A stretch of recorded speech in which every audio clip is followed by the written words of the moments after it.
to purchase a park Fishing. license. Obey! At all times.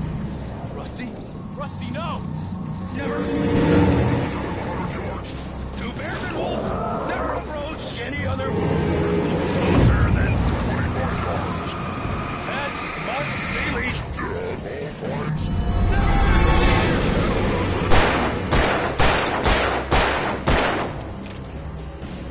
It.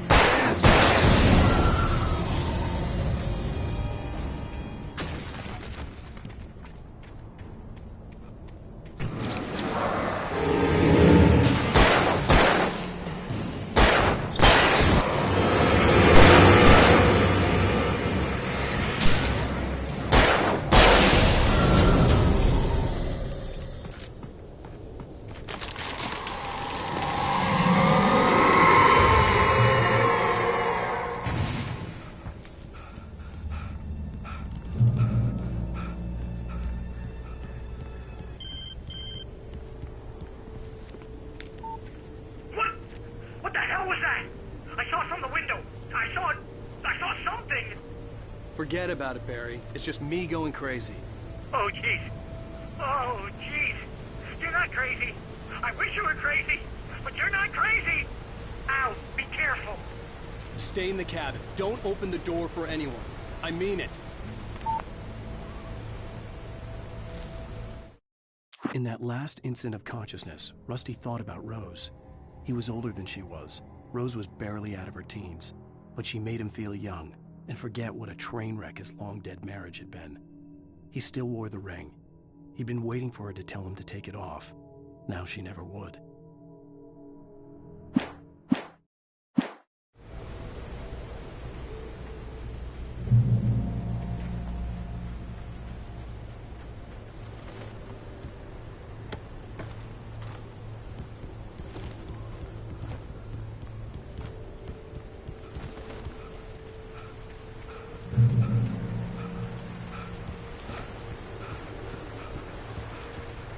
Lover's Peak was at the far end of the nature trail.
Nobody in Bright Falls seemed to know where Al was, but Rose, the waitress at the diner, had seen him. From what Barry could tell, Al pretty much fell off the face of the earth when he left the diner. Rose was just the kind of fan that Al hated, but she really tried to help.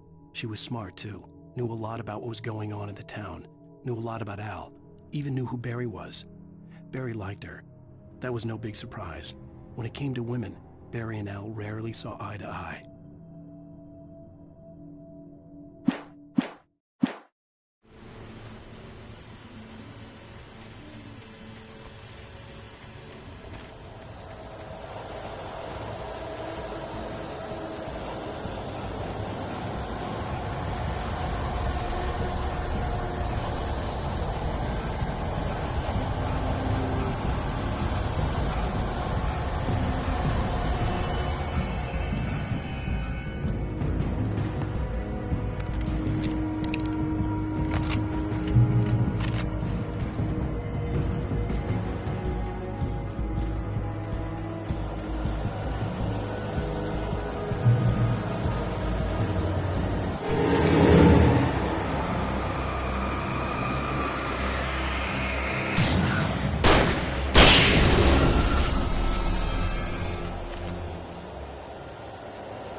turned the corner, afraid of what the flashlight's beam might reveal. Suddenly, a roughly painted symbol of a torch glowed in the light. Behind it, hidden by a rock, sat a battered metal trunk. It was here for a reason, packed with supplies, batteries, flares, ammo, things you need to make it through the darkness of the night. Something left behind by someone who knew what I knew, and more.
Agent Nightingale didn't want to be in Bright Falls. These little communities revolted him, and he didn't like the trees or the coffee. He now knew that impossible horrors lurked behind the storefronts and smiles.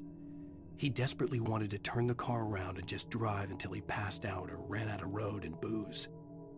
But he had a job to do. He had a rider to catch, at any cost.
Come on, we gotta get moving. More of them coming.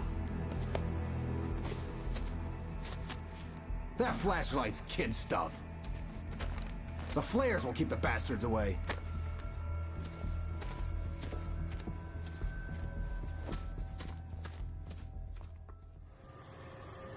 You can see them too? Hell, of course I see him. Come on, we gotta move. Why? Because that's the way the story goes. Yeah, but Let's move! I lost my gun back there. Oh, I've got a gun. Just keep that light steady on him. It took a moment, but then I recognized him. He'd been on the ferry when I first arrived here with Alice. He knew my name. We were headed in the direction of Lover's Peak. There was no way this was a coincidence. He was the kidnapper. Come on, Wake. You better keep up.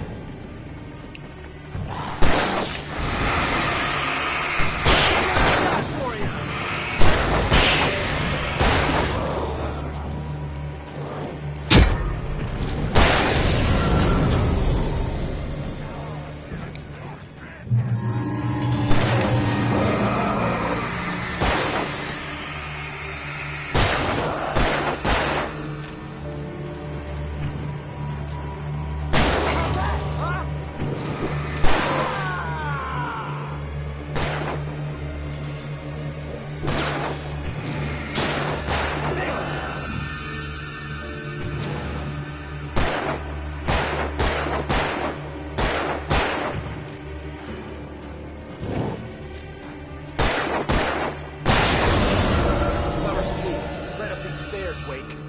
Use the flares from the emergency box to hold them off while I get these boards off. Give me the gun. Yeah, no can do, Wake. Are you kidding? Give me the gun! No time for back. Pull them off, damn it.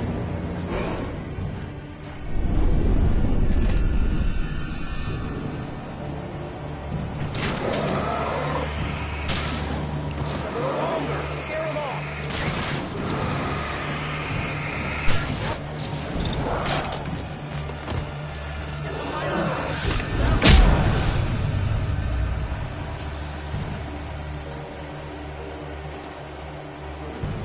Just a little longer. I almost got it. Okay, it's over. Move it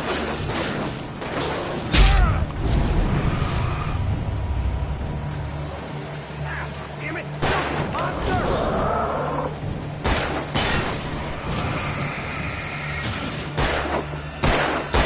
Fighting me!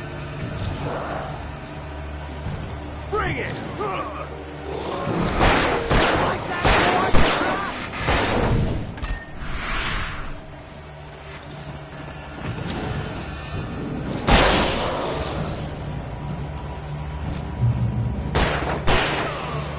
Oh, you're feeling better now, Wade.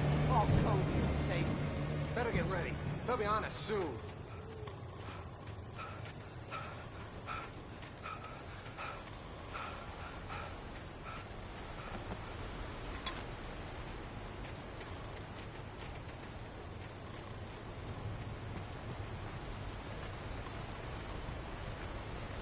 This is it, Wake. The last stand. There's more flares here. Get ready. We fight them as long as they keep coming. Give me the goddamn gun! They're coming! That's not how this goes. Get with the program, Wake.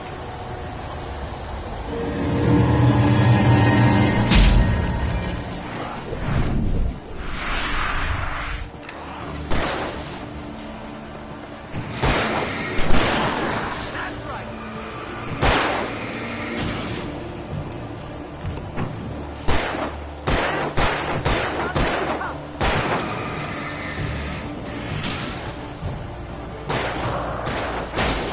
Already gone.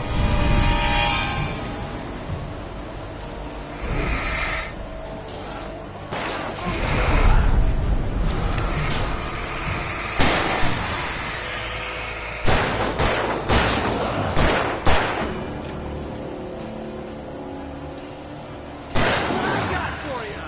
This is a piece of cake, Wake.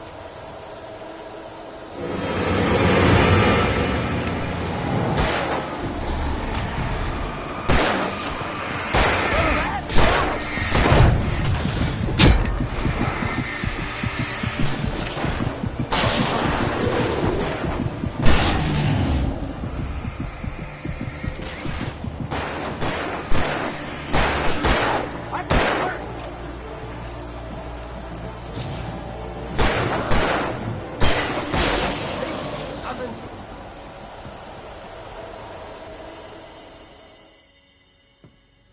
Let's cut the act now. Where's my wife? I knew you were gonna say that. I read it all before. You're a hell of a writer. Congratulations. You're gonna bring about something glorious and terrible once we get you some proper editorial control. What the hell are you talking about? Where's Alice? I want the entire manuscript, or she's gonna suffer bad. You touch her up.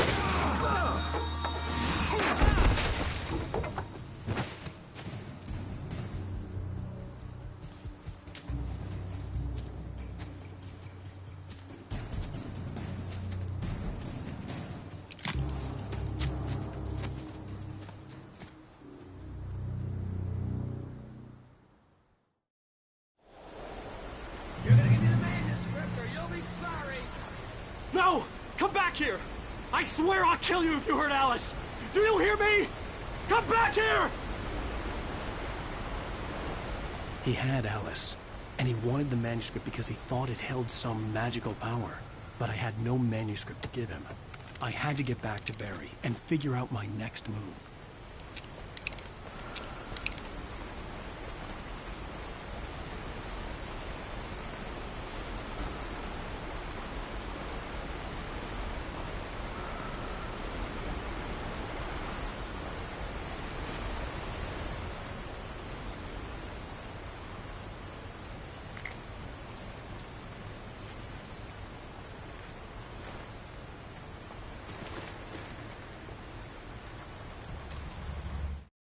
On more than one occasion, Alice had tried to explain to me how it felt to be afraid of the dark. To her, darkness wasn't simply the absence of light, but something more tangible than that. It was something you could touch and feel. Worse than that, it was something with a mind of its own, something malicious and malign. For her, things changed when they were wrapped in darkness. They turned into something else, something foreign, and nothing was safe or innocent anymore. I'd never really understood what she meant, until now.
Sarah didn't care about the legal threats Wake's agent had made.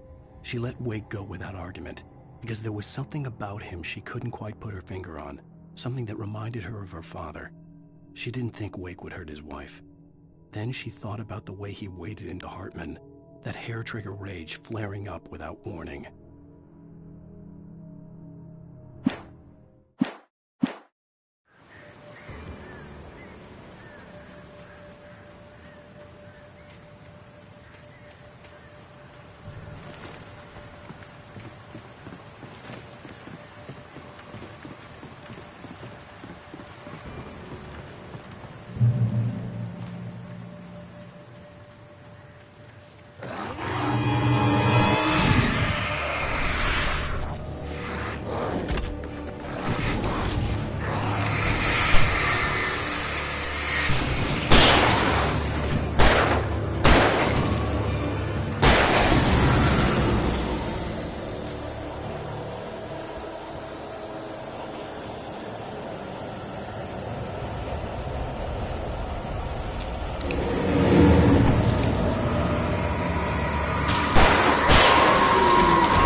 The night had been one desperate situation after another.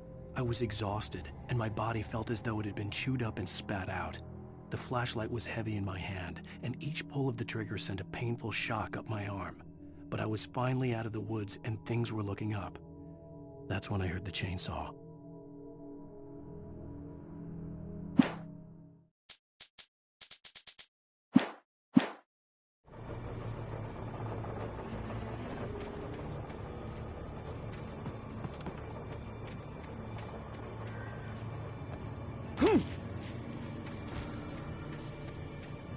I had heard the plane fall. It made no sense. It was clear that it had just fallen here, but it was very old and obviously hadn't flown in decades. Looking at it sent a shiver down my spine.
The logging site was a mess.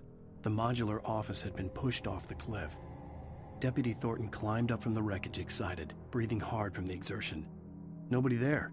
It's weird. Don't you think that's weird? Bored, Mulligan let out a mighty snort. Hell, it's always weird, Thornton. Just a question of sorting out what kind of weird it is this time around.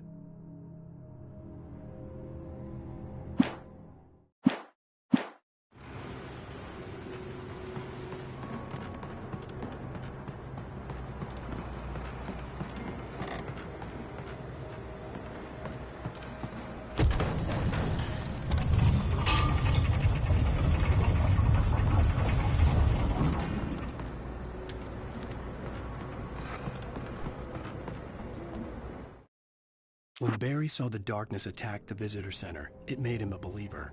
The men Al said he'd shot, they hadn't been just locals on crank.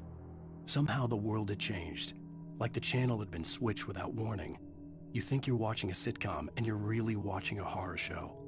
When the birds started attacking the cabin, Barry wasn't surprised, just terrified.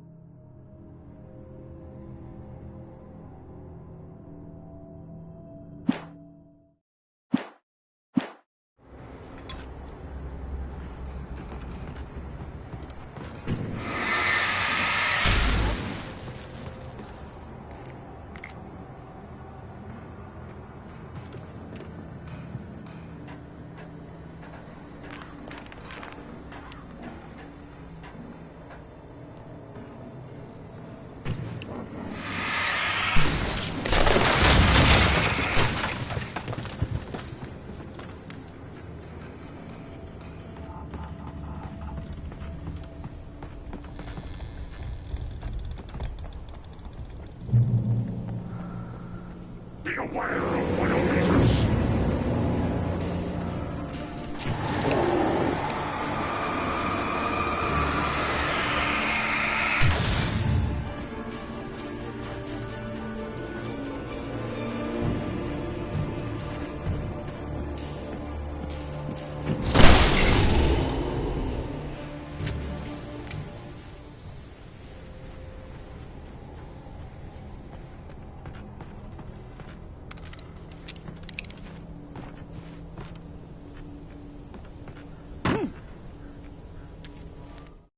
Shadows stirred and the wind picked up as I ran through the forest. I felt the dark presence turning its gaze toward me. Then the moonlight was blotted out by dark shadows that raced violently across the ground, moving too swiftly to be natural. Darkness gathered between the trees and melted again to reveal the Taken. No natural path had brought them here.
Occupation.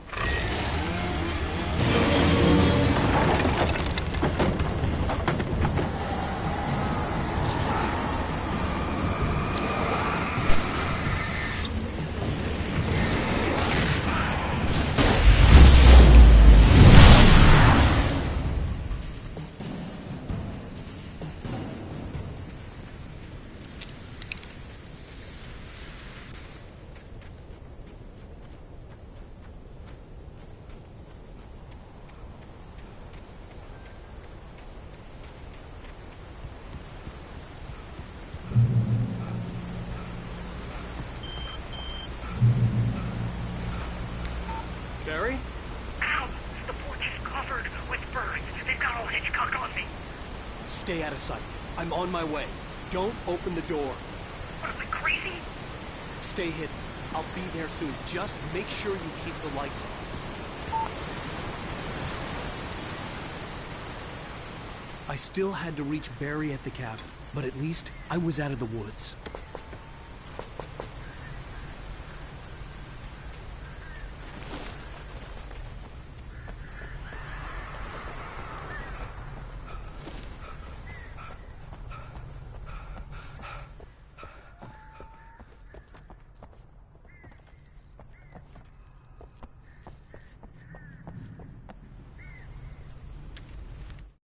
The FBI agent's command froze me in place.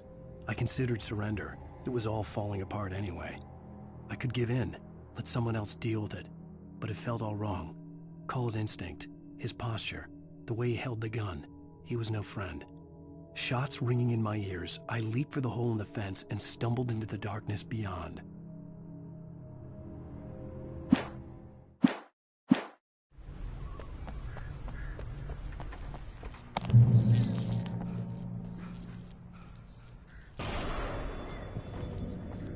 A story is not a machine that does what you tell it. A story is a beast with a life of its own. You can create it, shape it, but as the story grows, it starts wanting things of its own. Change one thing and you set off a chain reaction of events that spreads through the whole thing. The characters have to be true to themselves. The events need to follow a logic that fits the story. A single flaw and the magic is gone. The story dies. Alice dies.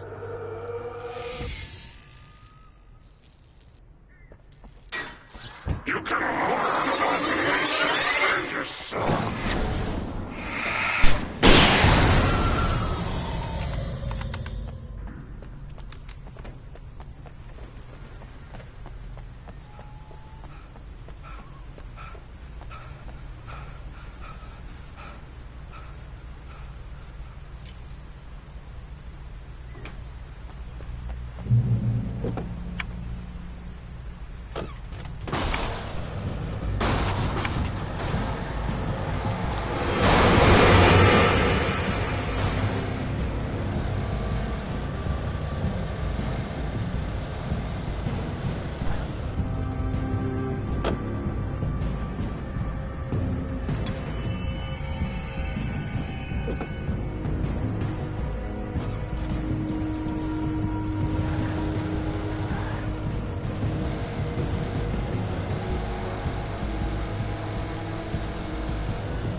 was no misunderstanding.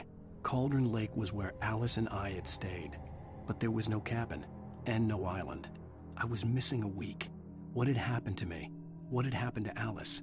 I had to get her back. I couldn't face life without her.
The flare gun was probably the best weapon I could imagine against the dark things I was facing.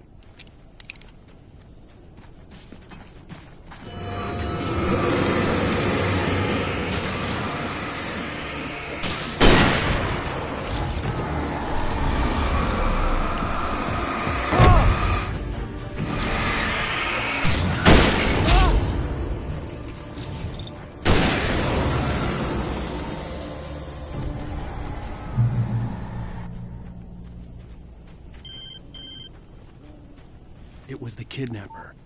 You son of a bitch! Where's my wife? Enough horseplay, Wake. You deliver the manuscript, and you can have your woman back. Simple as that. I don't... Listen.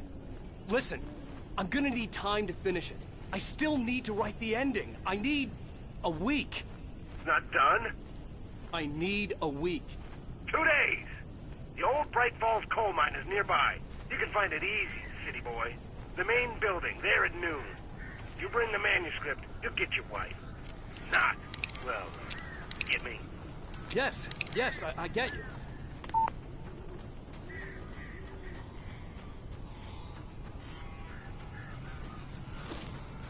Barry had talked about birds over the phone.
Al. I'm sorry for thinking you were having a psychotic episode, man. I sent Barry to the town to ask around about a man fitting the kidnapper's description. He'd go through the archives of the local paper. Perhaps he could learn something. Anything about the island and the cabin that had disappeared. The man wanted a manuscript. I had to try to write him one to get Alice back.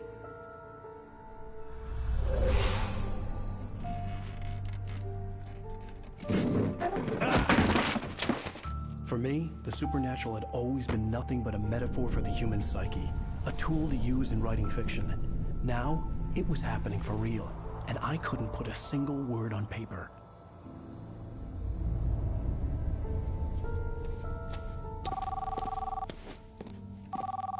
Barry Wheeler speaking. This is Rose. Rose? I found Mr. Wake's pages. Oh, you sweet, brilliant girl. Could you and Mr. Wake come get them? I live in the trailer park outside the town. We'll be there in less than an hour. Bye now. See you soon. Have a great day. Hope you come back soon. Welcome to the Oh Dear Diner. Good girl.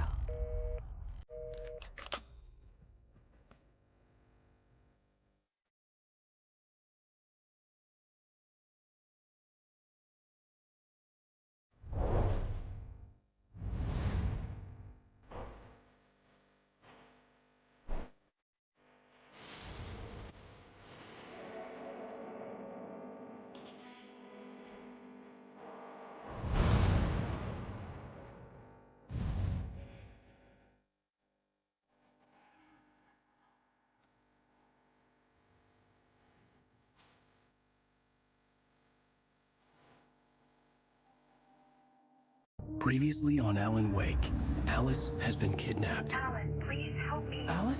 Do exactly what I say if you ever want to see your wife again. I can't tell anyone except my agent Barry. Damn it, Barry, they'll kill her! You're my best friend, and I'm worried that you're not right in the head. The ransom is a manuscript I supposedly wrote that's coming true before my eyes. It happened just the way it was on that page. So dark. I have found only a few scattered pages. I want the entire manuscript. The deadline is in 2 days. I found Mr. Wake's pages. Good girl. How the hell did she get her hands on the manuscript anyway? I don't know. She's resourceful. I told you were too hard on her. Listen, I found out all sorts of interesting stuff while I was digging around. Yeah. Mr. Wake, it's Sheriff Breaker. We have an FBI agent here, Agent Nightingale. FBI? He's anxious to see you. You'd better come to the station. Okay, I'll be right over, Sheriff. Let's make this quick, huh? Help you folks? Name's Randolph. I'm the manager. We're looking for Rose. Works as a waitress down at the diner. Rose, sure. Nice girl. Who wants to know? I'm Alan Wake. The writer, huh? I heard on the radio you were visiting. Well, I'll show you her trailer. That Rose, she's a nice girl. Always pays her rent on time. As I was saying, Al, I found all sorts of weird stuff from the local newspaper's archives. This place is crazy. Disappearances, mysterious deaths, urban legends come true, and, get this, most of this stuff takes place around Cauldron Lake. Well, you ain't wrong, mister. The Indians thought the lake was a doorway to the underworld. I'm the God-fearing type myself. I don't hold with that sort of thing. Yeah, okay. Anyway, there was an island there owned by a guy called Thomas Zane. Now, some of the articles I found about him make him out to be a famous writer, but I ran a bunch of searches, couldn't find a single thing he wrote. Zane was heavily into diving, so much so that the place came to be called Diver's Isle. But the volcano under the lake erupted in 1970, and Zane went down with the island.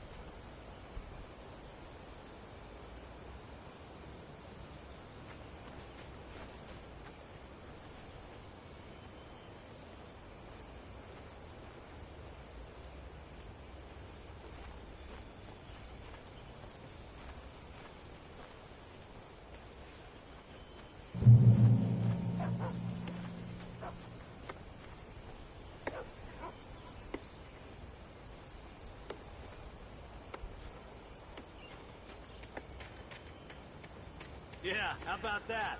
It was there in the morning, as if it had fallen from the sky. But it would take a tornado to lift something like that. We're damn lucky it didn't crush any of the trailers.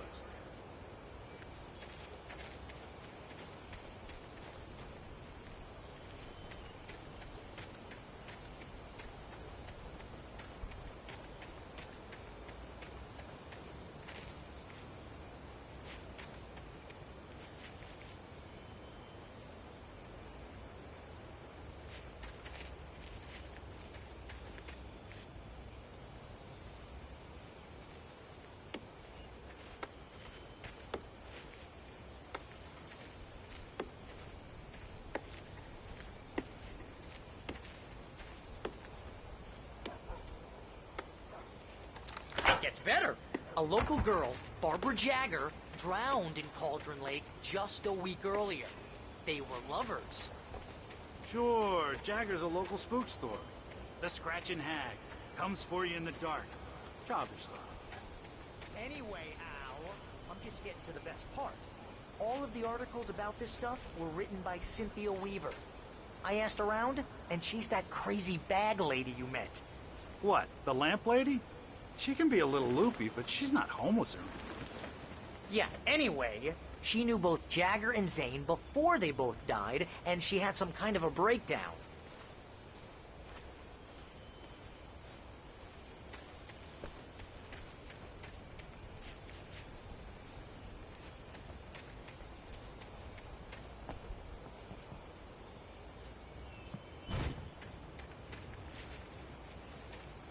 Well, mister, this here's Rose's trailer. You mind me asking what you want with her? We're just here to talk to her, pal.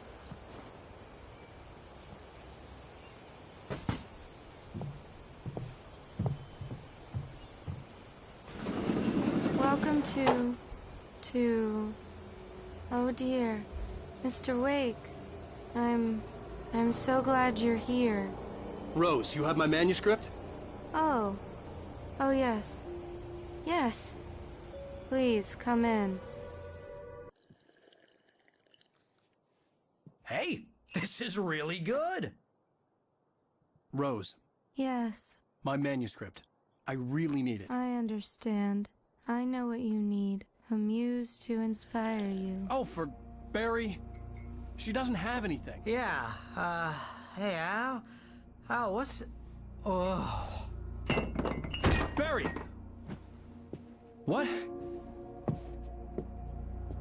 What?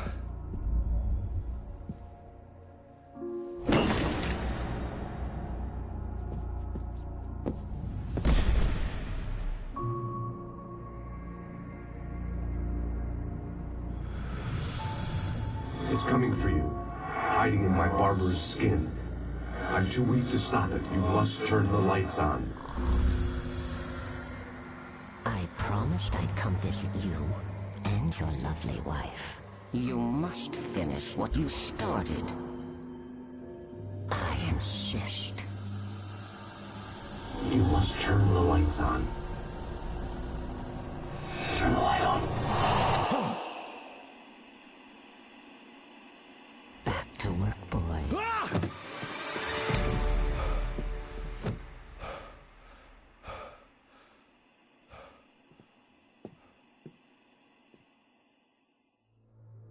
I felt nauseous, hungover. Only anger kept me going. Rose took a day from me. I had less than 12 hours left to meet the kidnapper.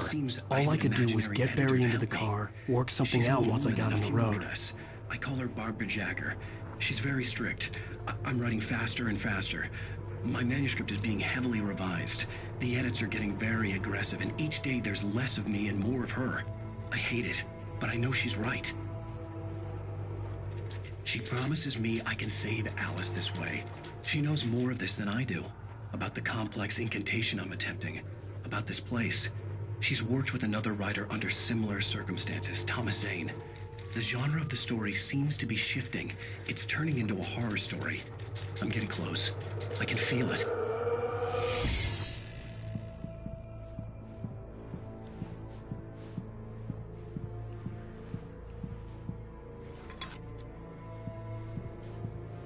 Barry was out of it. He was way too heavy to carry. You're right. My gun and flashlight were gone. I'd have to find a way to get Barry into the car as quickly as possible. There was no time to waste. Mr. Randolph liked Rose. That little smile she had. How she was still sweet when life had tried so hard to make her bitter. It wasn't any of his business what she did in her trailer. But those strangers, the writer and his smart-ass sidekick, looked like trouble. And they'd been in there for hours, way past her normal bedtime. He reached for the phone and called the sheriff's station.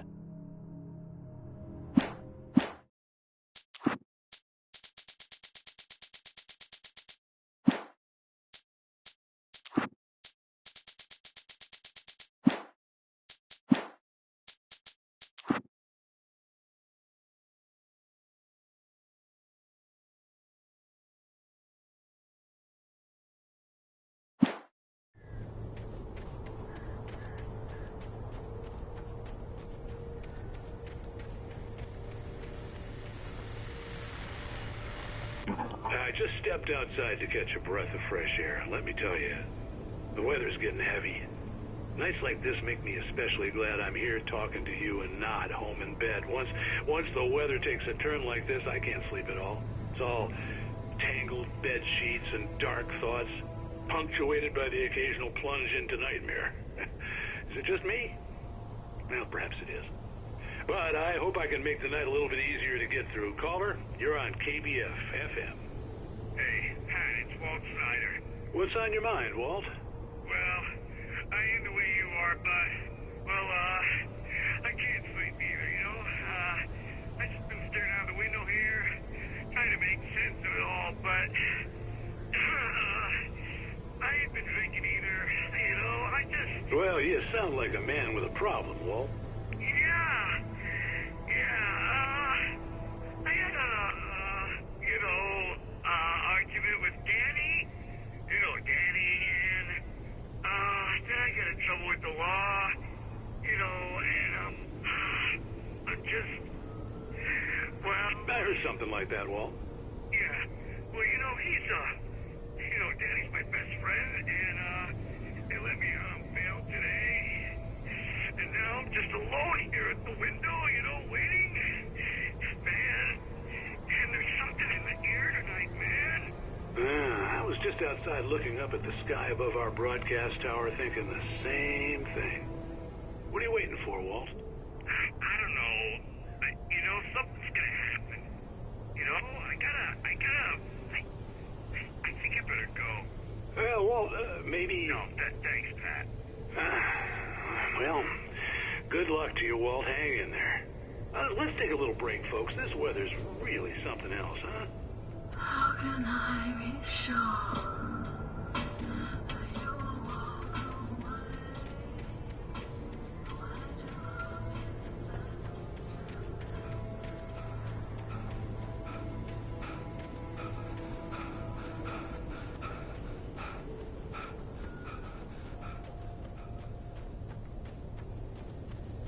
Oh, you're gonna get it now.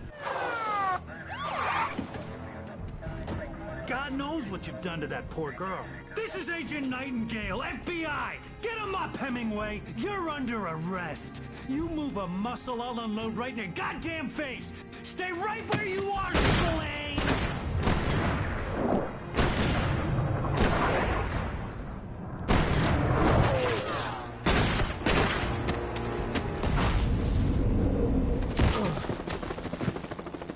What are? I'm standing right here, you goddamn maniac!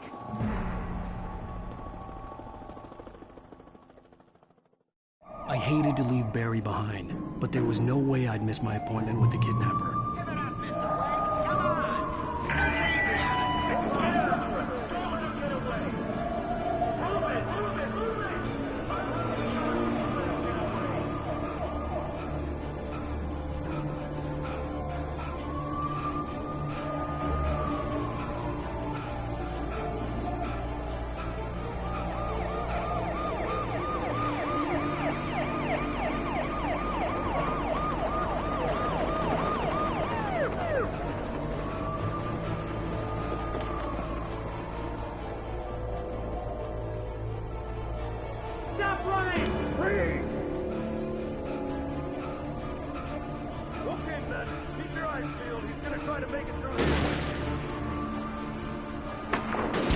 Oh, damn.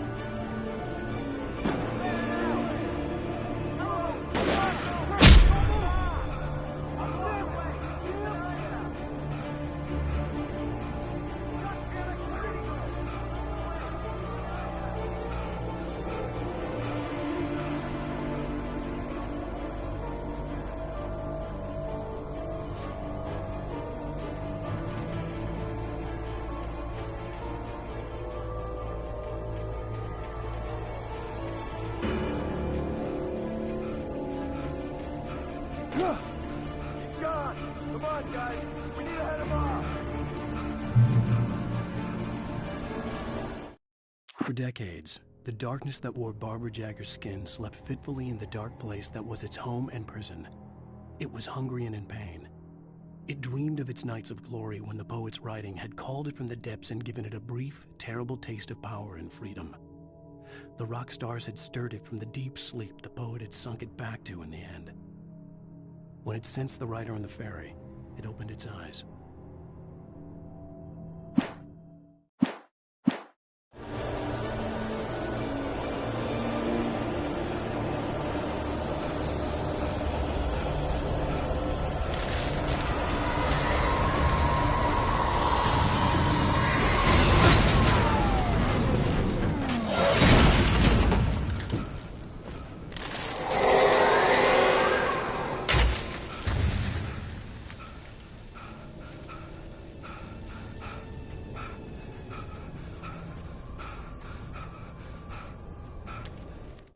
Rose didn't know how the strange old lady got in her trailer, and she looked wrong somehow.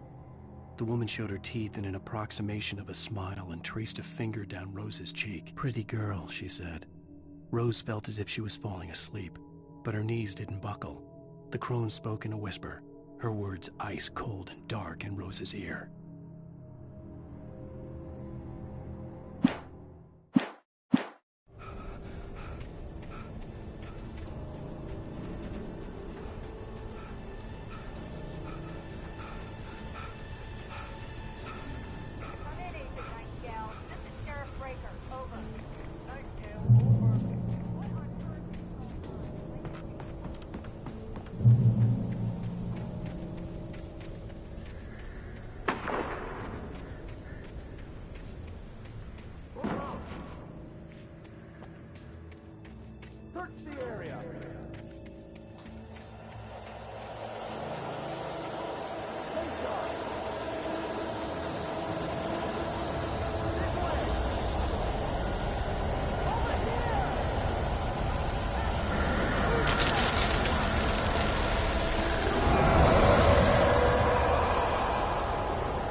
This horror was everywhere I went, circling me. The cops didn't stand a chance. They were after a writer, not a monster.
Thornton here.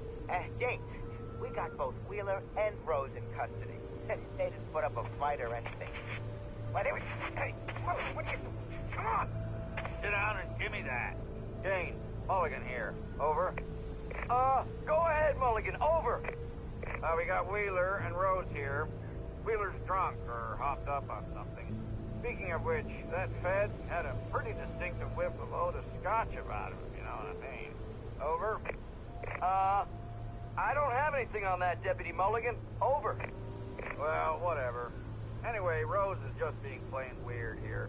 You better get Doc in to take a look at both. Over. Gotcha. You better get them here quickly. The, Fed's gonna want to interview Wheeler. Over. Oh, yeah, I'll bet he does. Looks like they have a lot in common. Mulligan out.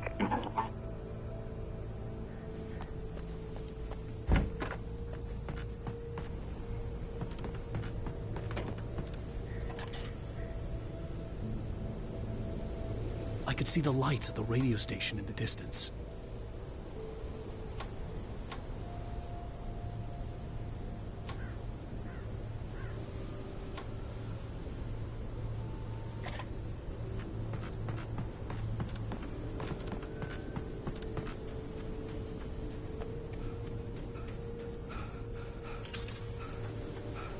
I imagined that the broadcast tower in the distance was part of the local radio station. Maine seemed like a decent guy. Perhaps he could give me directions to the coal mine.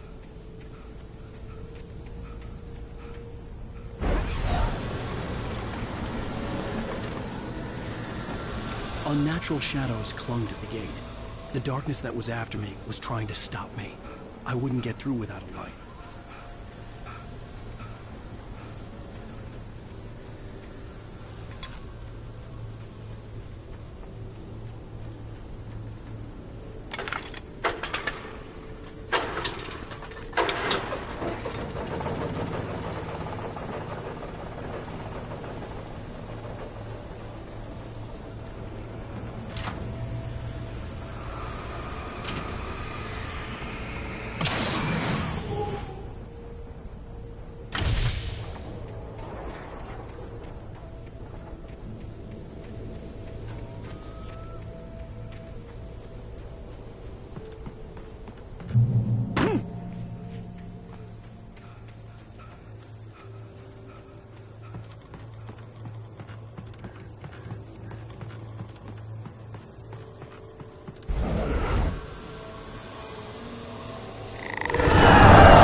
It took me a moment to recognize the flashbang grenades.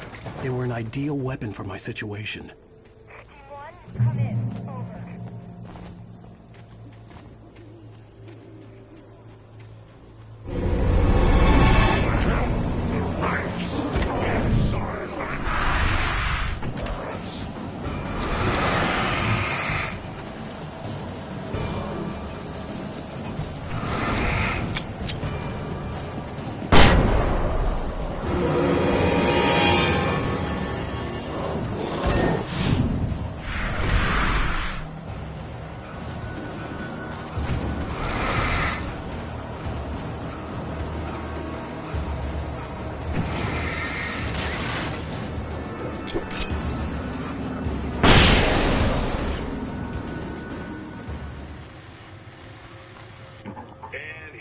Call. You're on KBF-FM with Pat Maine. It's Milt Peabody, Pat. What's on your mind, Milt? Well, I live near the trailer park, Pat, and there's a big ruckus going on over there. Well, that's just up the road from me, too. What's going on, do you know? I don't know, but there's a bunch of police cars there, lots of sirens, a helicopter buzzing around, and I think I heard some gunshots. Gunshots? Yes, sir, like from a pistol. So can you find out what's going on? Because it's just next door and they're popping off guns there. They're still shooting? No, it was maybe 10-15 minutes ago. It sounds serious, Pat. I'm telling you, it don't sound like no party. Well, certainly gonna give the station a call, Milt. Okay. You'll hear it here as soon as I hear from them. Okay, thanks.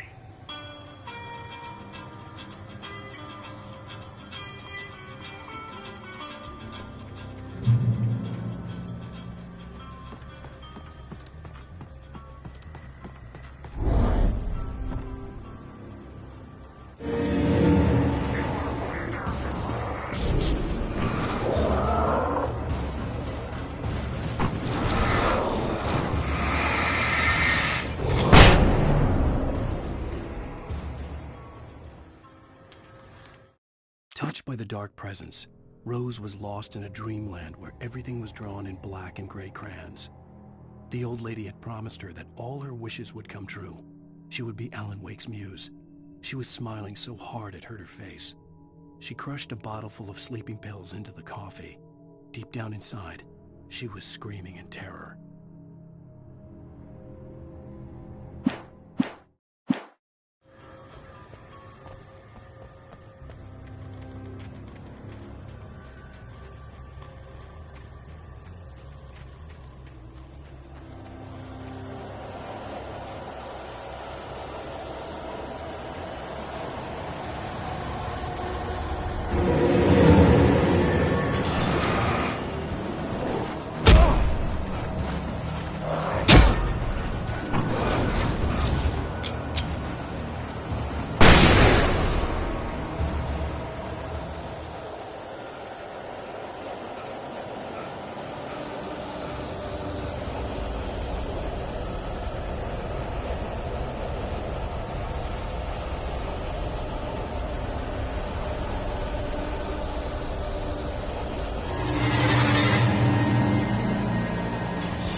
I hope Maine could lend me a car to get to the coal mine.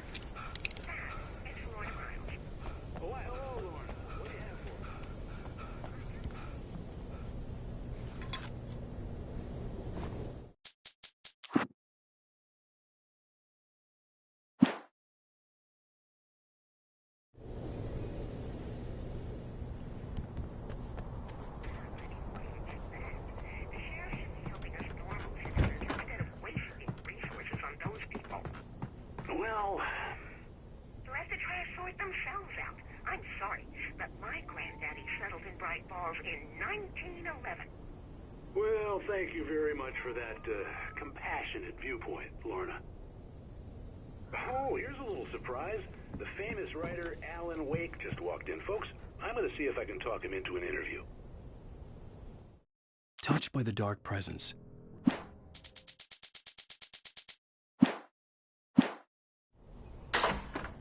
Come on in, Mr. Wake. Oh, I'm so glad you could find the time to do this, Mr. Wake. Nowhere to run now, Dan Brown. You back away from me. Don't hurt her. Whoa, whoa, whoa. Everyone calm down. Put the gun down. We're all friends here, right? Cool your jets, Nightingale. We got him. What the hell's the matter with you? There's a civilian in there.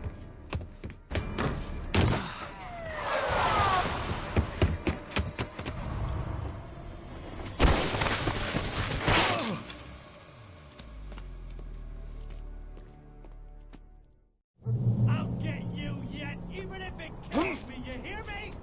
You hear me, H.P. Lovecraft? I had fallen off so many cliffs it was ridiculous. That's what you get for naming a book The Sudden Stop. It was probably good I hadn't had the...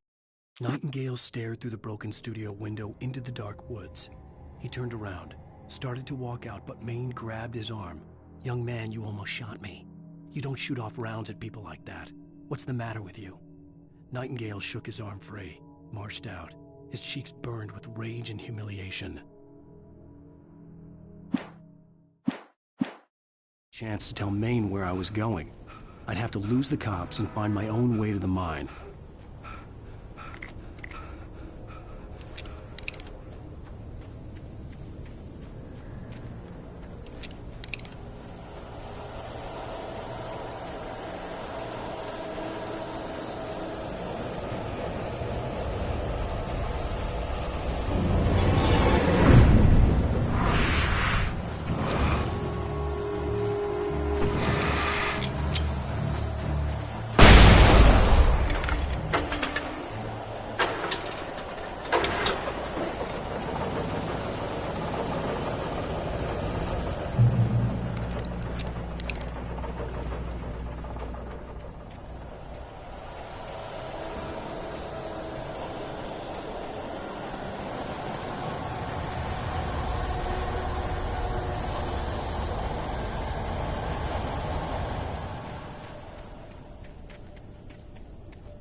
Danny had stepped out, but what stumbled back in was something else. Something alien.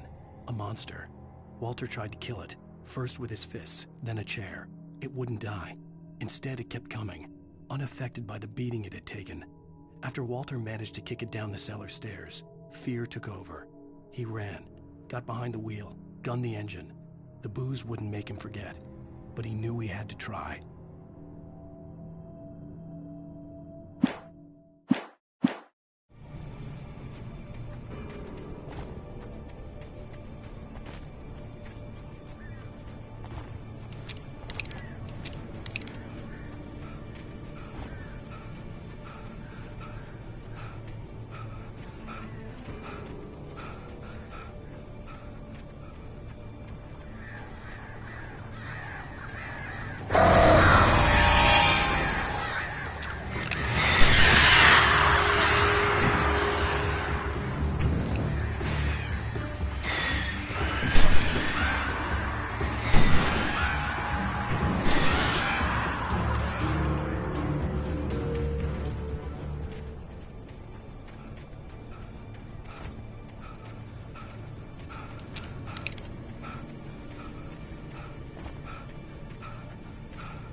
There was no sensible reason for the power company work lights to be here. It was almost as if they'd been left for someone like me to use.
The bulldozer's engine roared to life. Mud and rocks flew as it fought for traction.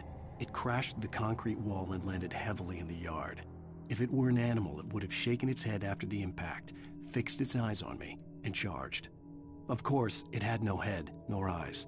Shadows crawled on its form, twisting it into a monster. Then, it came for me.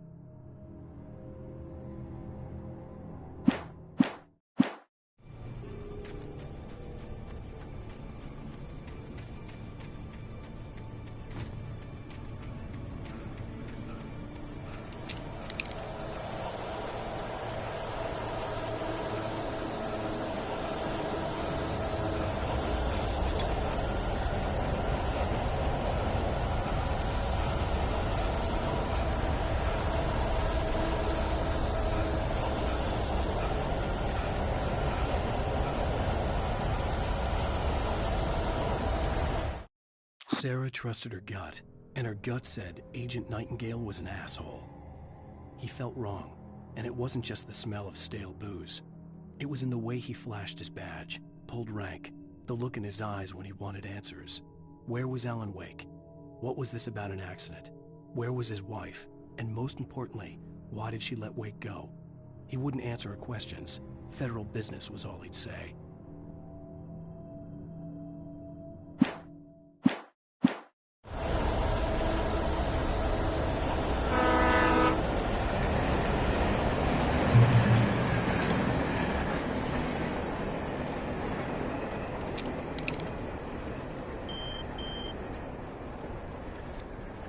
Hello? The most stubborn man I've ever met. Alice? Alice? Alan. Alan. I'm so afraid. It keeps me in the dark. Please help me. I look at you, Alan, and it's not you. Something else. Looking out from behind your eyes. Alice, I'm here.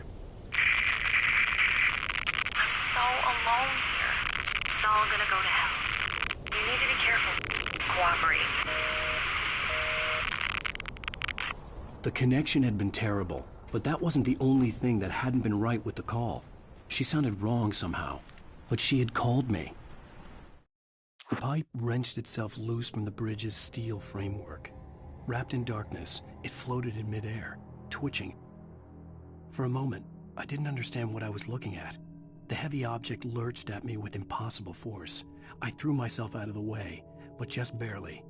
When I turned my flashlight on it, it shook in a dark rage before it flew at me again.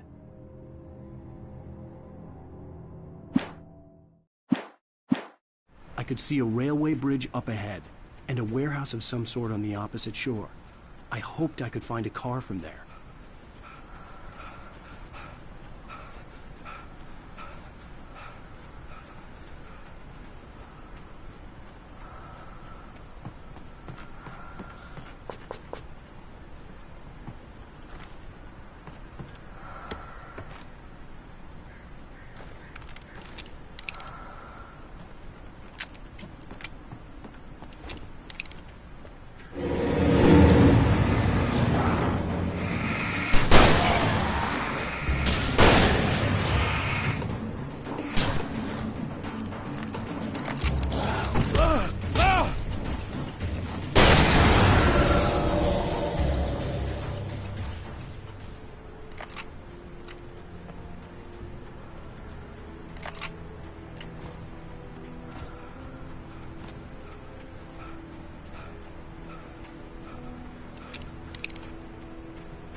pursuing me was growing stronger, and it was taking over everything in its path.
I slammed the door shut right in his smug face.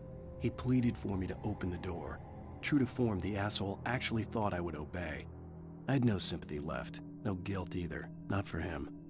I took a moment to savor the scream. I bet I had a smile on my face. It was all that I had time for. The dark presence was inside the lodge with me.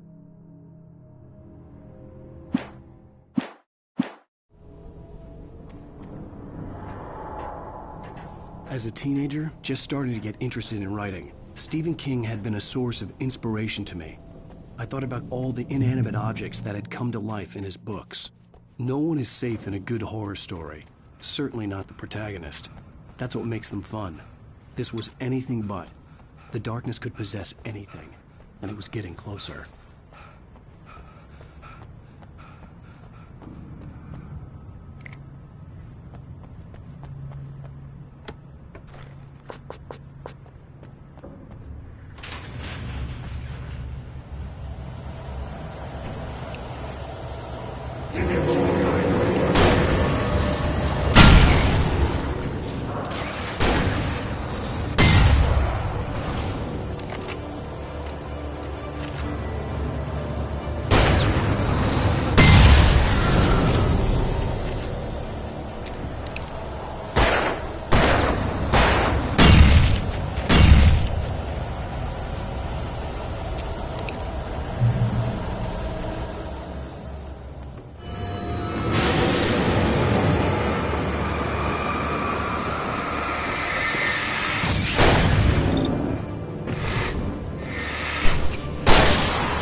The darkness surged towards me, sucking everything loose from the ground into its depths, tugging at my clothes. I saw the flare the kidnapper had dropped and threw myself towards it just as I felt my feet leave the ground. The darkness embraced me with the force of a tornado. Somehow I managed to light the flare. The darkness roared and cast me away. I fell toward the dark waters of the lake far below.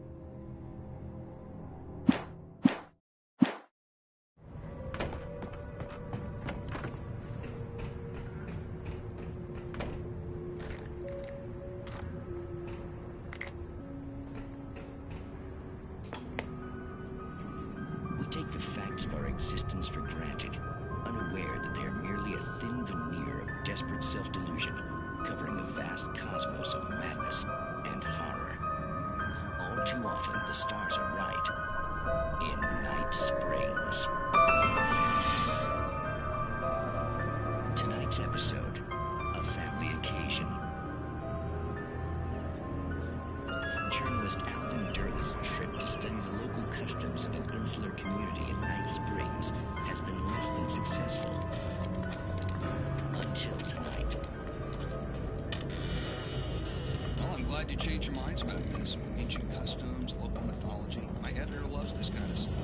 Well, Mr. Durlith, we don't want to feel like we're on exhibition. But you have demonstrated the seriousness of your intent. Oh, I am serious. Really, just do your thing. I'll stay out of your way and observe. Actually, I thought you could assist us. I'm afraid we are a man short. It would provide you with an intimate perspective. Could I really? Of course, Mr. Derleth. Well, I guess that's the least I... What would I have to do? Oh, here. Let me show you with a kiss.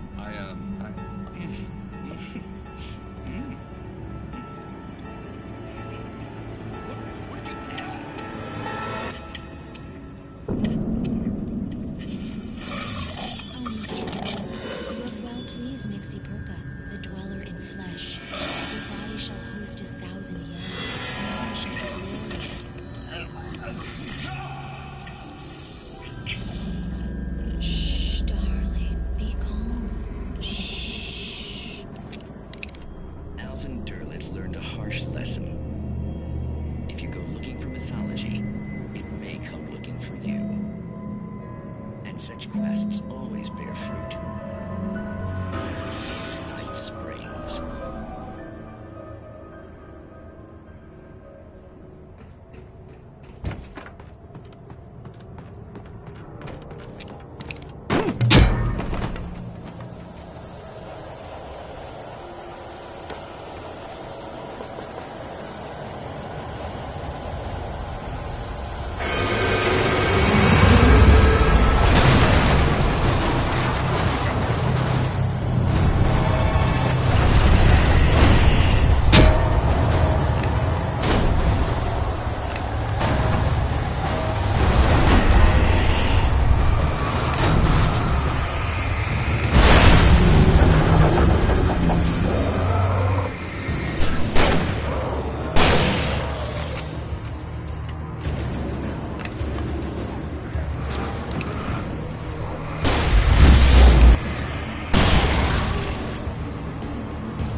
I had never been this glad to see the sunrise.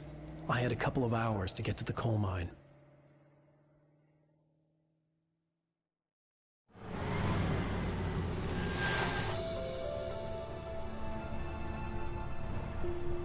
The coal mine wasn't far now.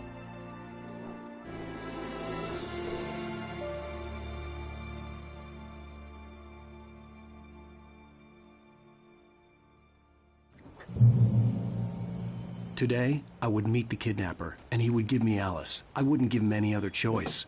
A drowning man will clutch at a straw. Little by little, without realizing it, I'd come to believe that the story in the manuscript was coming true.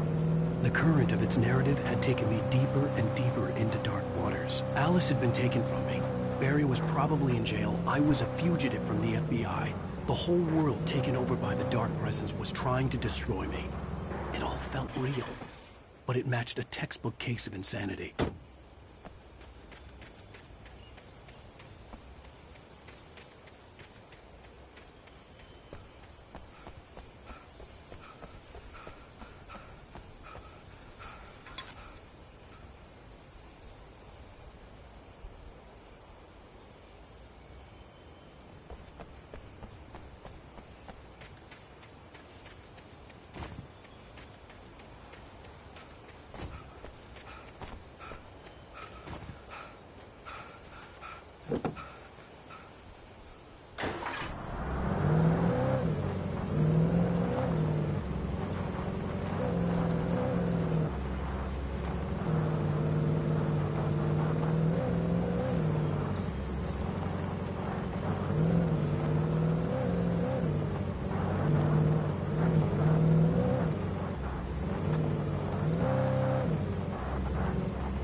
This is Pat Maine, and you're listening to KBF-FM. Folks, I want to apologize for kind of abandoning you to that looping music track last night, but I was detained. You see, I encountered a big-shot G-man with an itchy trigger finger who could use a lesson in manners and a boot in the ass. Not necessarily in that order, either. Now, folks, I know I'm not being very informative here, and I apologize for that. I really should just keep quiet, but I'm just so peeved right now, because some people just shouldn't be carrying badges. I'm just glad that our Sheriff Breaker was there to straighten things out. And if someone I met last night is listening, let me just say, I'm sorry if my mouth got you in trouble. I'm pretty sure you're not the bad guy here. Godspeed, son. I hope you know what you're doing. Now, on a lighter note, I'll be talking to Dr. Nelson all morning. But first, a little music.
Welcome back to KBF-FM.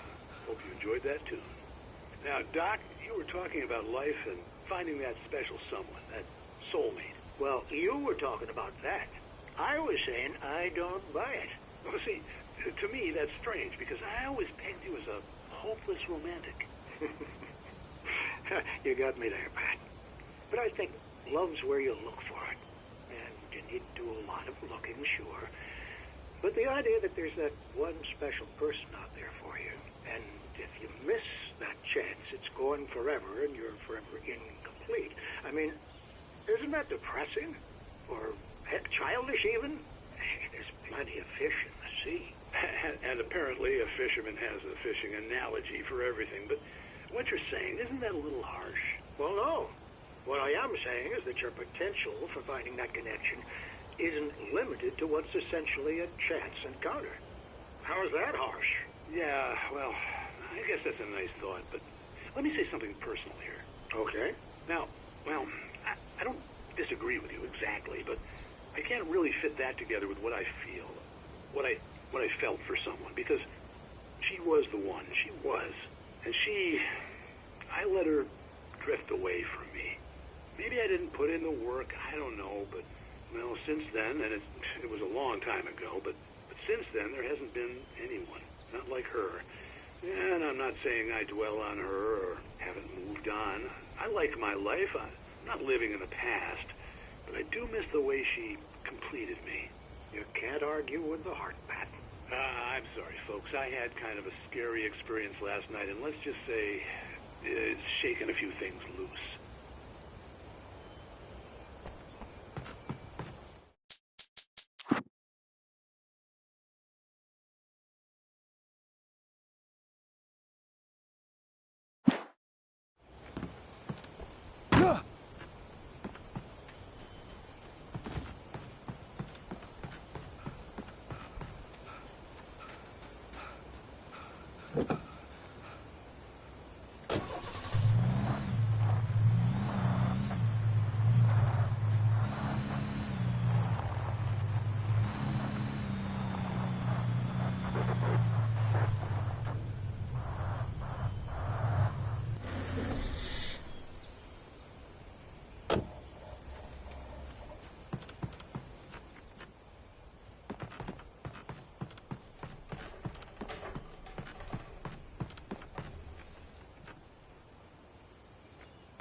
For Mott, spying on the writer on the ferry had been a disappointment. His boss had made Wake out to be something special, but Mott hadn't been impressed. He'd gotten a good long look at the wife, though, and he liked what he saw. Mott had fantasized about goading Wake into a fight, but it hadn't happened. Still, he'd get his chance to see if the writer had anything in him. He'd been promised as much.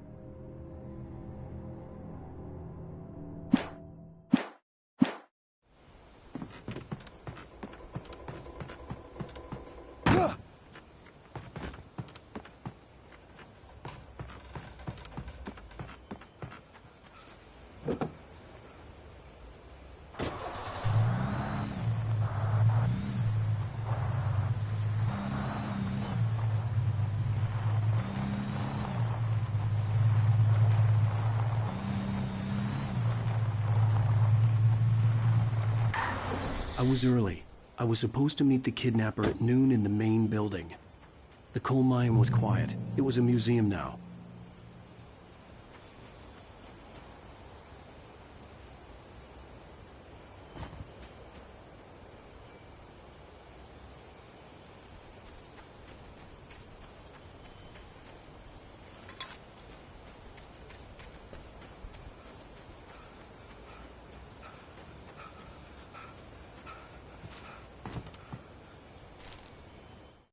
With Nightingale gone and the night wind blowing in through the broken studio window, Maine stared at Sarah.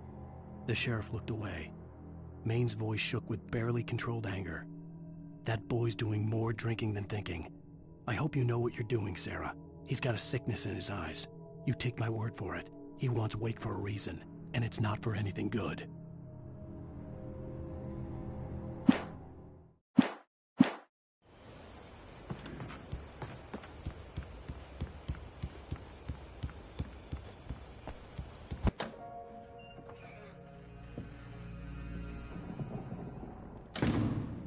I didn't want to go outside. Cops had to be looking for me. The noon sun turned the place into a sauna. The day dragged on. Different scenarios ran through my mind. Ways of how I'd torture the kidnapper to get Alice back. Or the different horrible things he could have done to her. I imagined her dead. I had no way of knowing she was still alive. It was killing me. I was running on blind hope. It was all a waste of time. The bastard never showed up.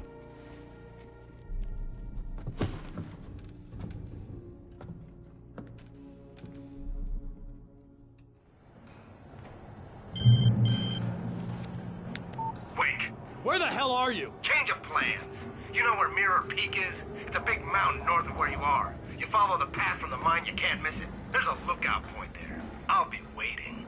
I'm through being jerked around You by want you. to see your wife alive? Because if you do, you better watch what you say to me. Do we understand each other? I want to talk to Alice. Yeah, and I want the manuscript. Don't keep me waiting, Wake. Hello? Hello? Ah! I'm gonna kill him.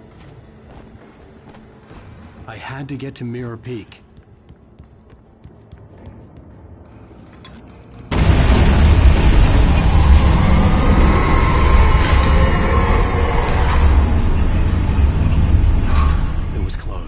Maybe closer than ever before.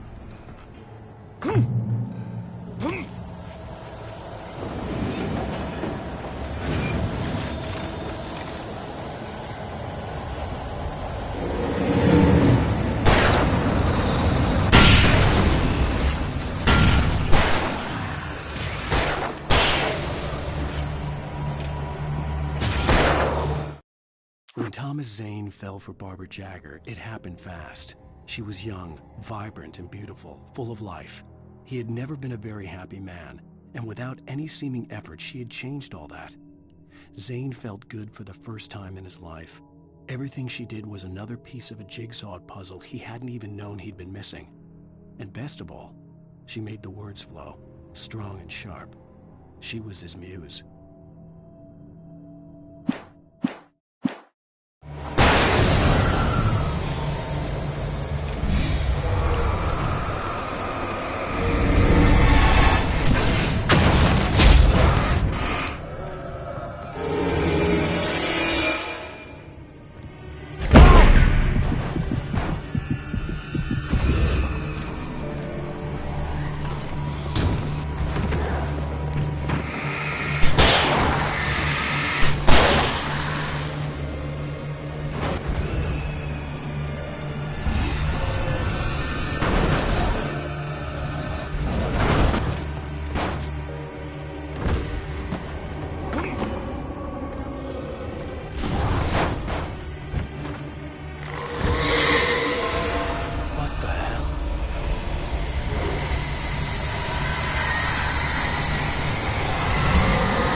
through the building. I had to find a way to avoid electrocution.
Some of the Taken retained echoes of their former selves, but these were just the nerve twitches of a dead thing. Nothing remained but a shell covered and filled with darkness. In most cases, these puppets were enough for the purposes of the Dark Presence. But for anything more elaborate, as with the writer, it was different. It needed his mind. And so rather than taking him over completely, it merely touched him.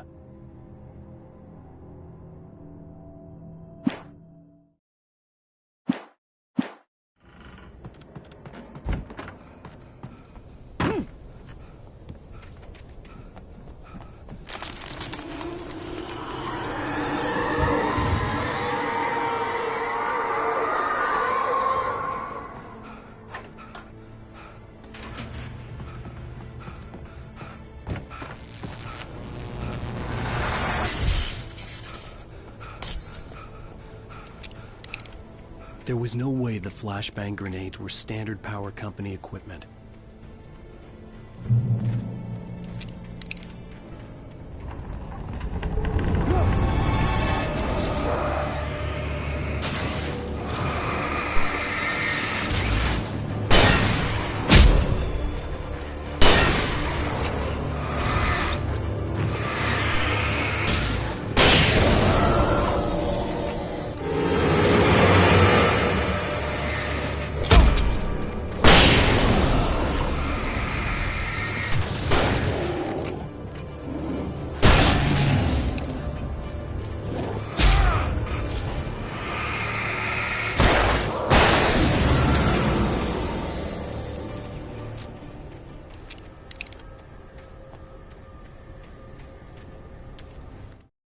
I stared through the bars of the jail cell.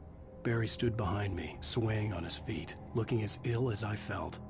Agent Nightingale stood on the other side of the bars with Sheriff Breaker. Nightingale had a stack of manuscript pages in his hand. He seemed unhinged as he gloated. "Well, I've got you now, Raymond Chandler. It's all here. All the evidence, including conspiracy to murder a federal agent."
I had no real plan.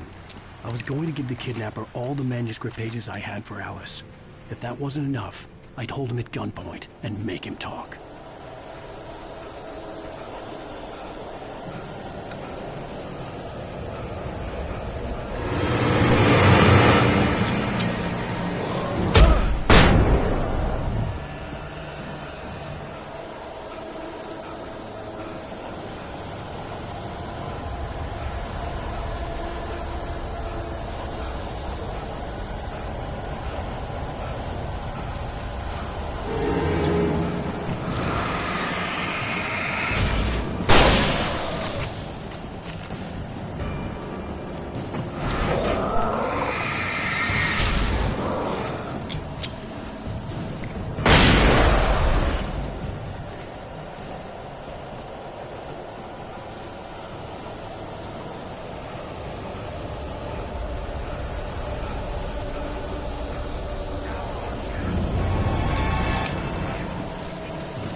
The dark presence was moving ahead of me in the same direction I was going. A cold feeling settled itself in the pit of my stomach. Was it going for Alice? The graveyard shift may cause cancer.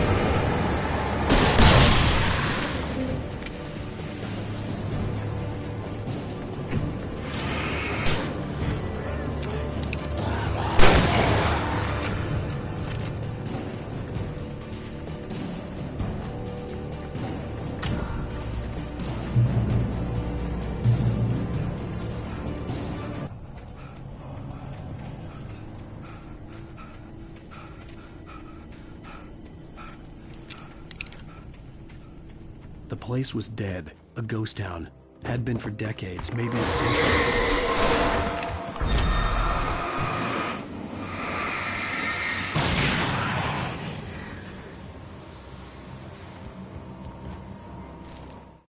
Things were never as simple in real life as in fiction. I had lost count of the times I had wished there'd be a clear reason for my writer's block. Something to fight, something to lash out on. There wasn't. I was filled with doubt. I was nothing like the hero in my books. Alex Casey had gone through his life with single-minded determination, never wavering from his goal. Even now, I was angry at myself, angry at Alice, angry at Barry. I was fumbling and I had no plan.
Anything outside of writing is a struggle. I feel ill. I managed to make my way downstairs. There's a shoebox filled with books and papers by Thomas Zane.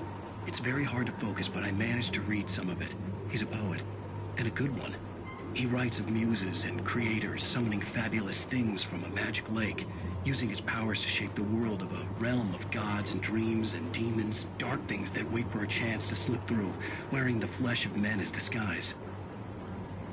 Zane writes about himself, his girlfriend being taken over by a dark presence, about growing scared of the lake. Zane believes it's a mirror to the gaping void of darkness above, where some Lovecraftian presence lurks. I crawl back upstairs. I'll borrow these things for my story. They ring true. They fit.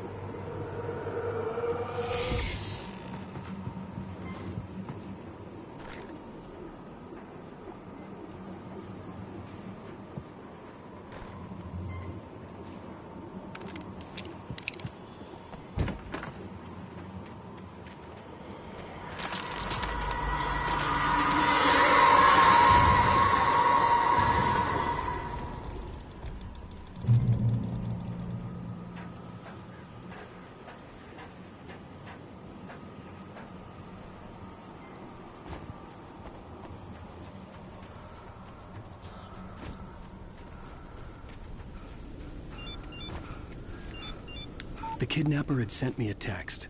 The message was full of spelling errors and insults. It was telling me to hurry up.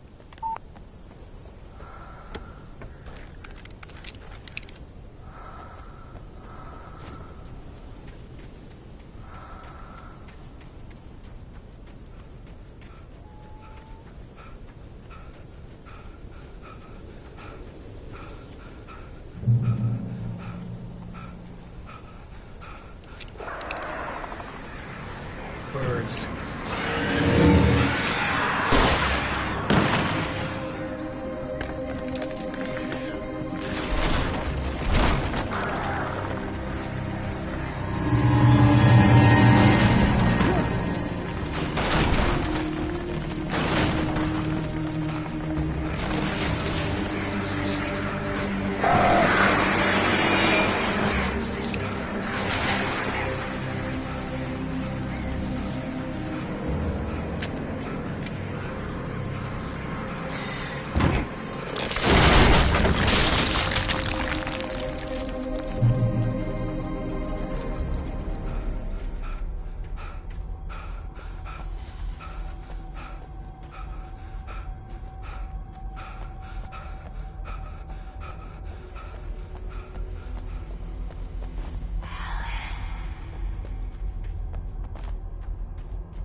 Without warning, the headache stabbed at my brain.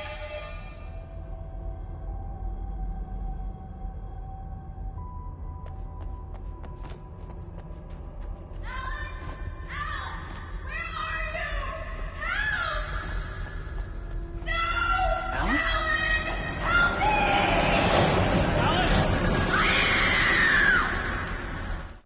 The hunters were big, thick-set men, confident and at home in the woods. They were feeling good, running on beer, ghost stories, and camaraderie late into the night. It did them no good, as they were taken by the dark presence, sucked deep into a darkness far worse than any ghost story they ever told or heard.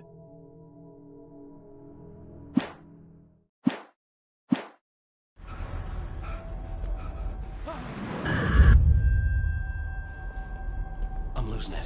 I gotta get out of here.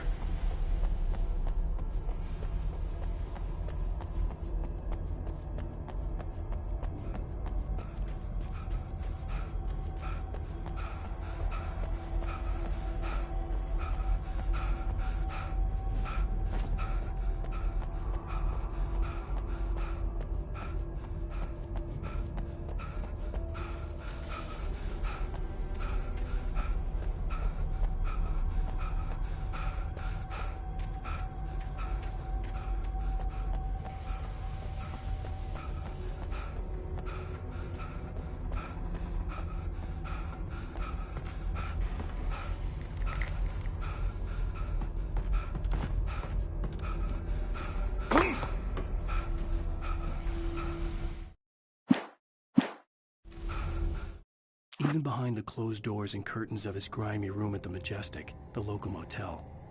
Nightingale could feel the locals' eyes on him, the unrelenting pressure of their judgment. He forced it out of his mind. For all he knew, they could all be under Wake's spell already. You do what you have to do to get the job done. He took comfort from the bottle in his hand. Please, he thought, just let me get through this.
I'd have to make my way up this mineshaft in order to go on.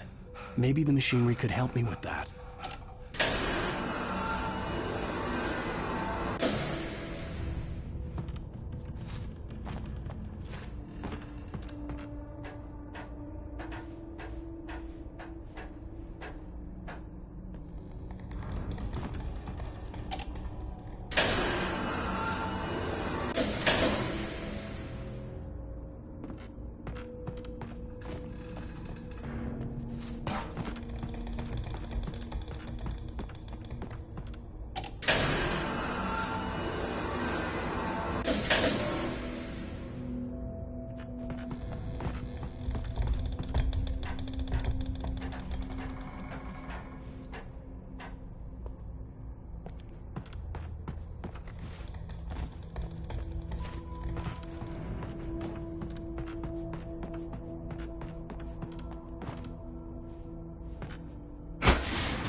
Lightning flashed behind the windows of Cauldron Lake Lodge.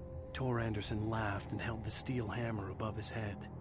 Nurse Sinclair was trying to calm him down without success. Tor grinned madly and shouted, "My hammer's up. Here's a friendly poke from Molnir, wench." He brought the hammer down with all his might on Sinclair's head. "We're on a comeback tour, baby."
Another cable car.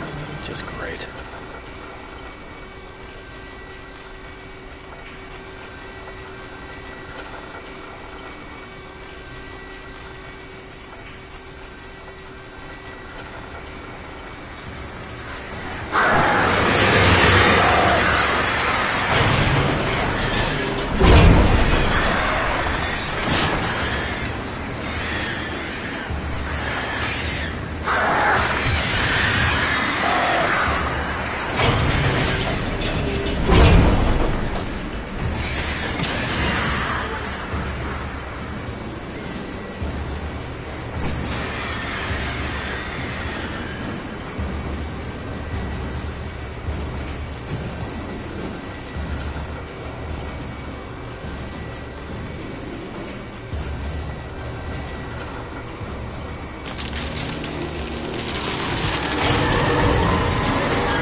Maud had checked all of Stucky's rental cabins.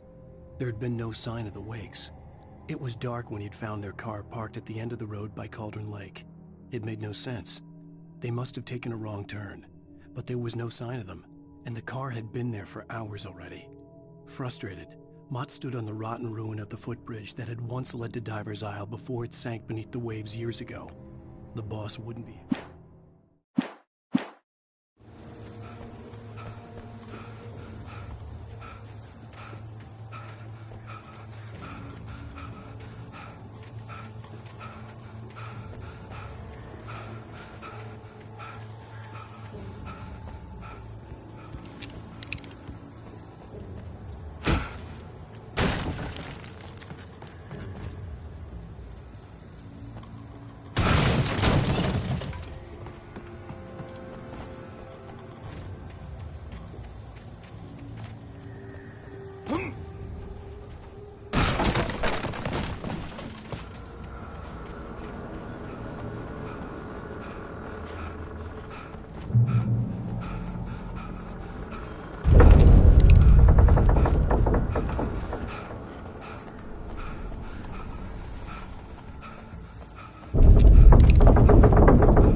could see Cauldron Lake. I thought I could make out the spot where the island and the cabin had been. There was a light near it. It had to be a boat.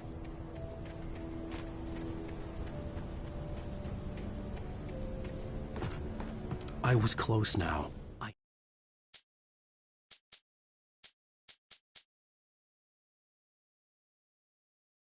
Lightning flashed behind the windows of Cauldron.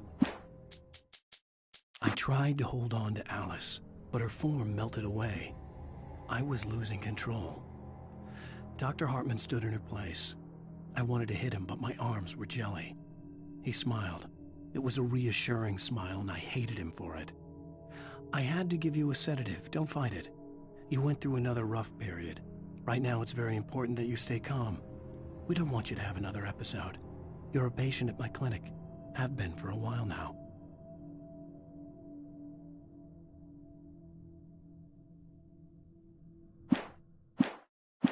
Had to get there fast. I dreaded what I would find. Wait! Hey, I'm here! I'm coming!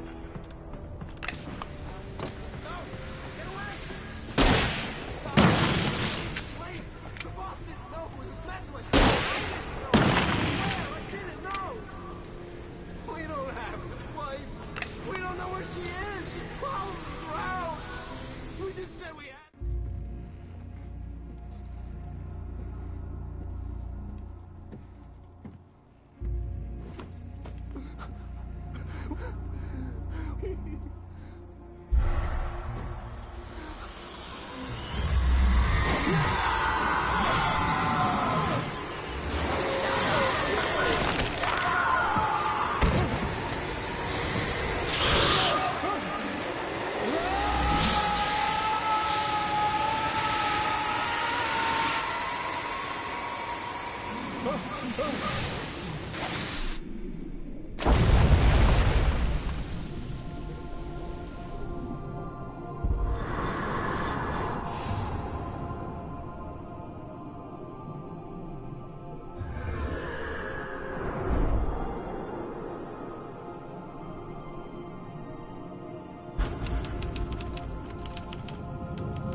Previously on Alan Wake.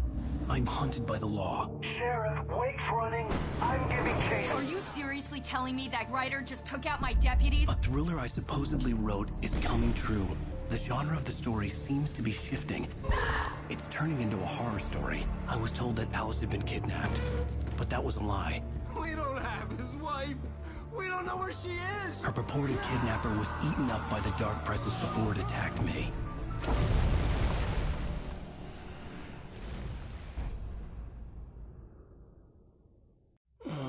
Alan, shh, baby. It was just a nightmare.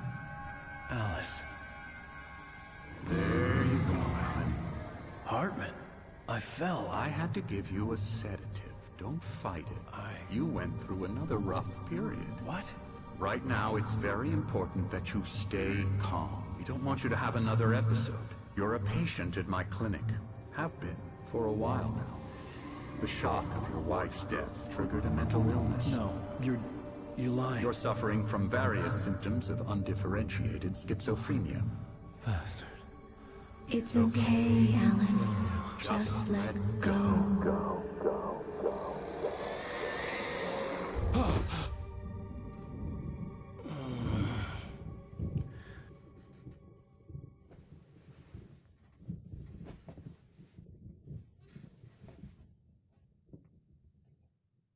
I felt groggy. Whatever Hartman had bumped in me was making me numb. I felt like this was happening to someone else. Someone I was watching on television. I couldn't think. Couldn't focus. The door was locked. I was a prisoner here.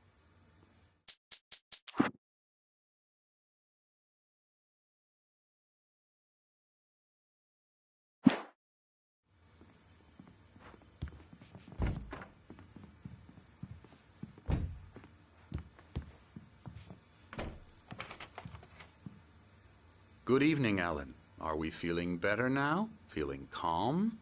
Yeah. I see you brought your pet gorilla with you. So sure, I'm calm. I get the message. Loud and clear. Why, right. That's the spirit. You're being very brave, Alan. I understand you're confused. I would be more concerned if you weren't suspicious of me. I don't blame you for it. Big of you. Now, why don't you come with me? We'll reacquaint you with my clinic and go over everything you might have forgotten. Little walk and some fresh air? Yes, it will do you good. This corridor is for patients. Most of them aren't here right now. Jack took them out for a fishing trip, except for the ones who are particularly vulnerable, of course. I encourage creativity as a part of the recovery process here at Cauldron Lake Lodge. I specialize in treating artists. I bet you do. Splendid, Alan. I honestly believe we can get this thing under control if we work together. This way, Alan.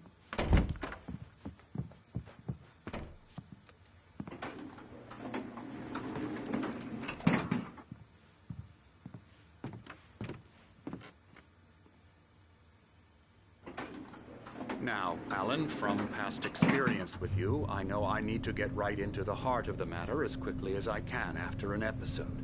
So I'm just going to say this. Alice is dead. No. You're in a very vulnerable state until you understand and accept this. Alice drowned, and you couldn't face that. You're suffering from hallucinations, paranoid delusions, unusual thinking, an obsession about light and darkness, a feeling that everything revolves around you, your thoughts and dreams. Your mind has constructed an elaborate fantasy scenario in which your writings are affecting reality. She has been kidnapped and supernatural forces of darkness are trying to stop you.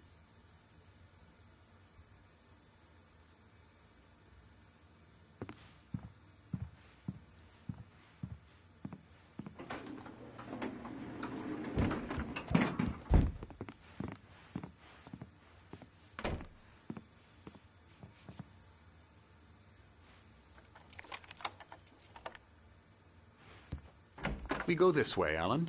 I wasn't ready for another shot, so I went along with it. He had to be lying. But under the influence of the drug he had given me, I had to fight not to believe his words.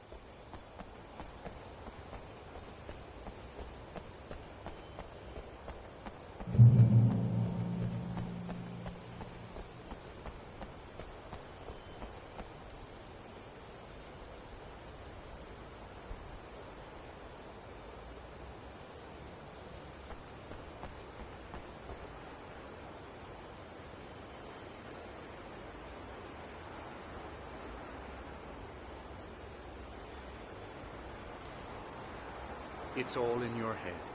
You've been making it up. Apart from the tragic accident with your wife, no one has been killed. Your delusions are just a manifestation of your subconscious mind trying to protect you from the too painful truth. Unless we fight the fantasy, it will return. I know the instinct is to resist me, but think about it. Doesn't this make far more sense than the insane supernatural conspiracy you have concocted in your mind? You're a skeptic by nature, Alan. We both know this. Everything can be explained logically.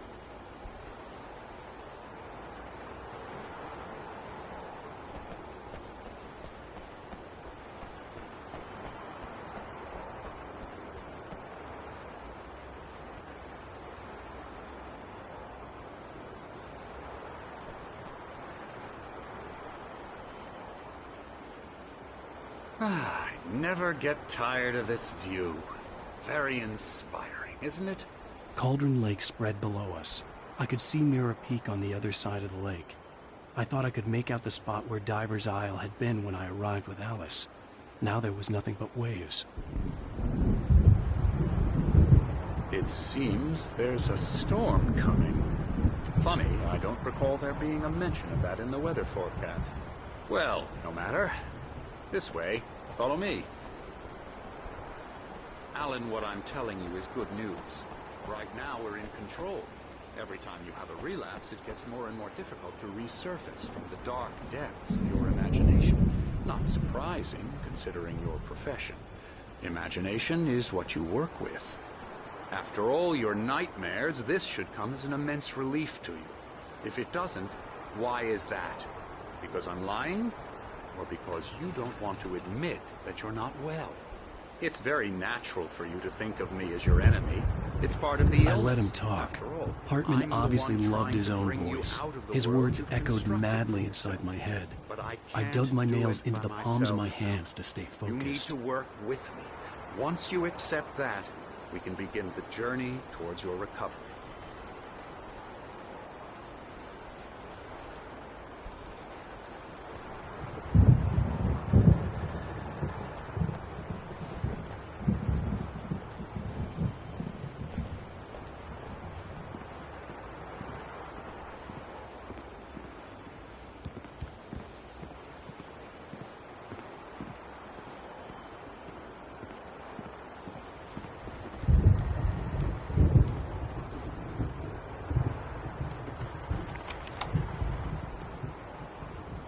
Come along. Let's go inside. Here's the entrance to the office wing. That's for staff only. Spooky. Come on. Scary bad. Yeah, bad. Scary. Scary, scary, scary.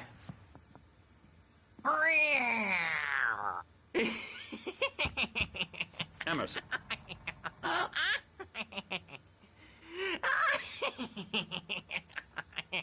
I'm a real bad dream, mister. You should be afraid of me. Don't want to run into me in the night, that's for sure. Please, Emerson. Mr. Wake is confused enough as it is. Yeah, you'd like me to go away so you won't be scared. But you can't just decide what kind of dream you have or when you have it. Emerson. Okay. Sorry. Boo. That's Emerson. We're actually making some progress with him, I'm happy to say. He works on video games. Ooh, yeah. It's trash, of course, but it does involve some small creative effort, which makes him receptive to my therapeutic methods. No kidding.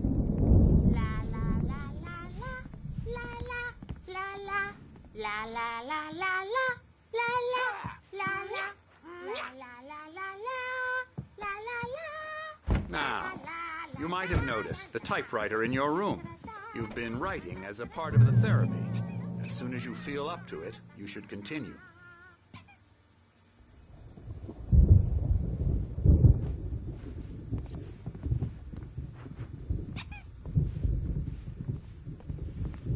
My rheumatism's killing me. There's a storm coming. Oh, what a storm. I hope it wipes this place off the face of the earth. And these two are the Anderson brothers, Odin and Thor. They had how should I put this? A heavy metal band in the 70s and 80s called Old Gods of Asgard. They even adopted new first names to complete the image of Viking gods. After the band broke up, they lived on a farm nearby. They are, well, in advanced stages of dementia. They're well cared for, TLC and all that. There's nothing more that can be done. I'm afraid that the rock and roll lifestyle has left its mark. Oh, that won't do. I'm so sorry to cut this short for now, Alan. The power has been acting up. I'd better go check on it. We'll continue this soon. Meanwhile, when you feel up to it, return to your room and try to write. It really is for the best. Don't you think? I'd like to bash his head in with a hammer. Oh, he'd love to fish out our secrets, but he has no clue.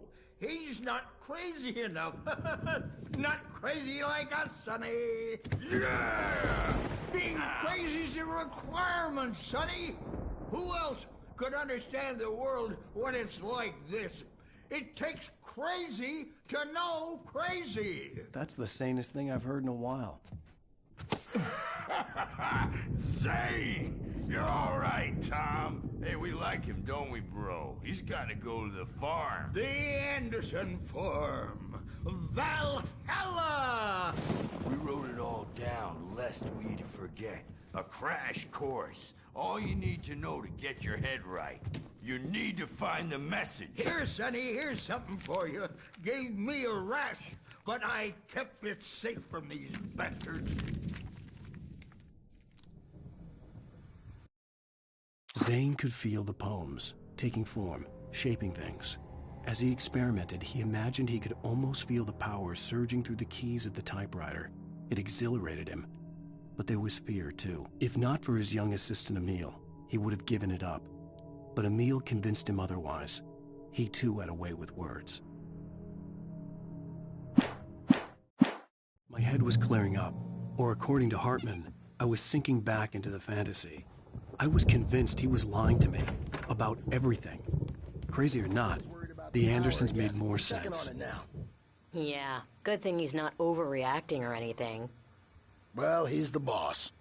I may need a hand here later on, Birch. The storm's bound to make you-know-who jumpy. You know how they get. Gotcha. The doc's got me looking after Wake here, but holler if they get too rowdy. I'll do that, Birch. Hey, Wake, why don't you humor Dr. Hartman and give the writing a shot, huh? Typewriter's in your room. You can get to your room by those stairs, Wake.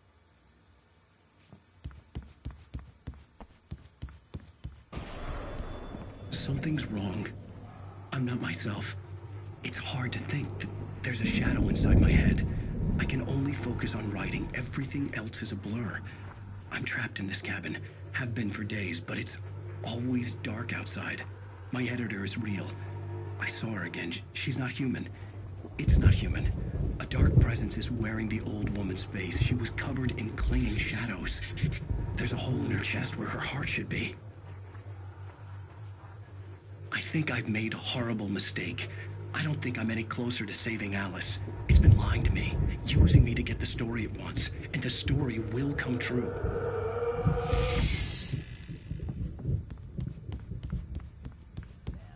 I take 2 pills every morning, and 1 with every meal, and 4...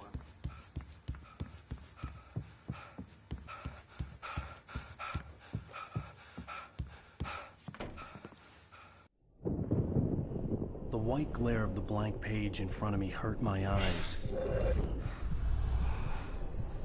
My hands began to shake uncontrollably. Everybody calm down. Put that down. Bert, I need help. Hey, Wake, you stay here. I'm gonna go see what's up. You just keep doing what you're doing. Be cool, okay?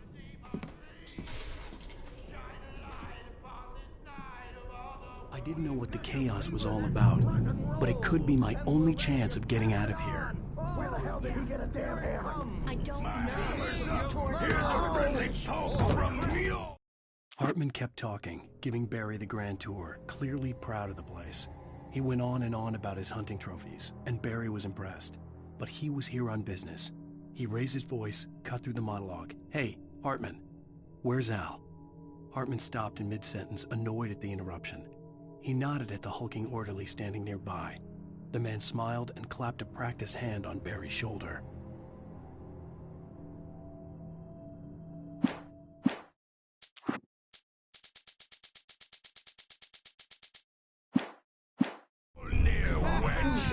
Oh, afraid of the crazy brothers, are ya? Sinclair Not looked so bad. weak now, That wasn't a love tap. are we? The crazy old fart hit her hard. And if she was one of Hartman's goons, she had it coming. I had to get to Hartman's office. He had taken all my manuscript pages. That's where he'd been keeping them. It's my store. I'm taking it. Come out and face the music, Birch. It's time to pay the piper. We're on a comeback tour, baby. Maybe you could come out and beat our wrinkled, adult, diapered asses for it. Hammers Since you're so tough, say, rise up in their name. We were on the road, man. You think we haven't seen punks like you before? Mortal knave.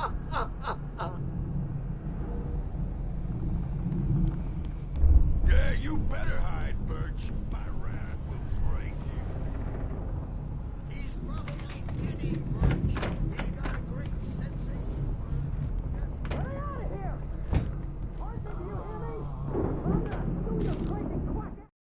Hartman wasn't happy. Mott could see it in his eyes. He quickly lowered his own. He had made a mess of it, and he knew it. The shame of failure was hard to bear. He hadn't expected Wake to say he needed more time, and he blurted out 2 days, less than Wake had asked for to show him who was in charge. But that wasn't part of Hartman's plan.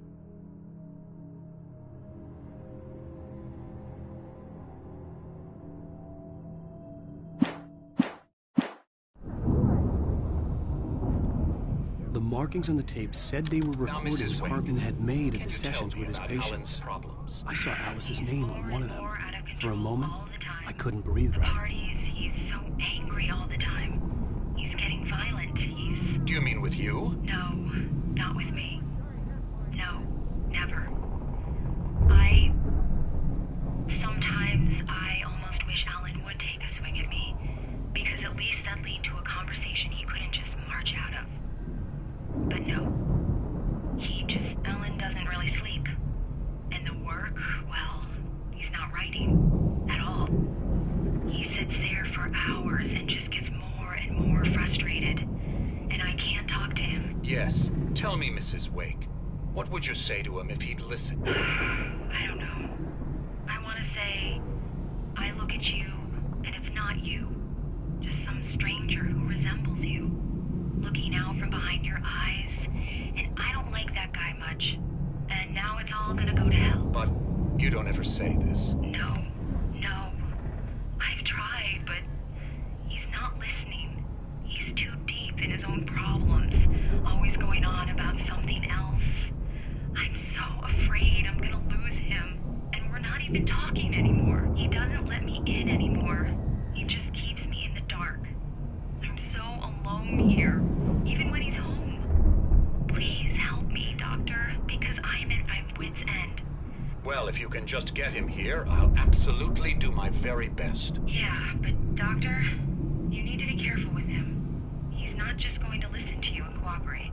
He's the most stubborn man I've ever met. Well, I'll be sure to bear that in mind. Hearing her voice, what she was saying made me happy and sick and guilty all Rudolph at once. Lane's case is Worst of all, He I was recognized the completely blocked, words. and frankly, I the was phone about to call discard him as useless. It had been a However, cut-up of once this, Wake arrived just a and recording. started writing, something changed in Rudolph. He's producing extraordinary work, increasingly dark pieces. Unfortunately, he doesn't respond to direction at all, and it's my belief that he's not so much a creator as an illustrator, perhaps, a recorder of sorts. I hadn't considered the existence of such a role before, let alone its implications, but the paintings he has produced are informative. At least he's easily controlled and useful. I wish I could say the same about Wake. It's frustrating that the best subjects are always so damn difficult to deal with.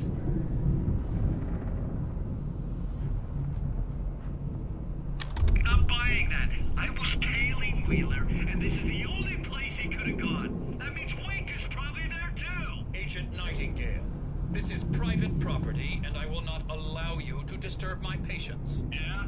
I can get a warrant. How would your fragile little patients like that?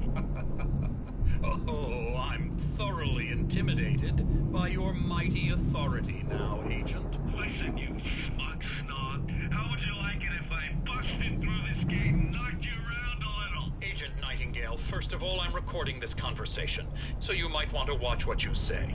Secondly, you're not dealing with a hick now. I know the law, and if you can get a judge to grant a warrant, I'll be glad to cooperate. But you won't get one. Be advised that any further communications with me are to be made through my lawyer. I don't believe this. Good day, Agent. Yeah.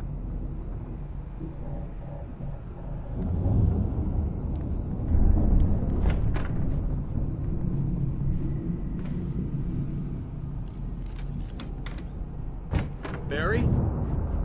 Ow! About time! Barry, man, am I glad to see you. We need to get to Hartman's office. It's right next door. You okay? Yeah. I mean, no! The cops found me at Rose's trailer, but they didn't hassle me too much. I'm obviously a victim in this, and I demanded to be treated as such. Or else I'd sue their asses. Speaking of asses, that Fed gave me a real hard time, but I had no clue where you were. That guy's crazy, Al.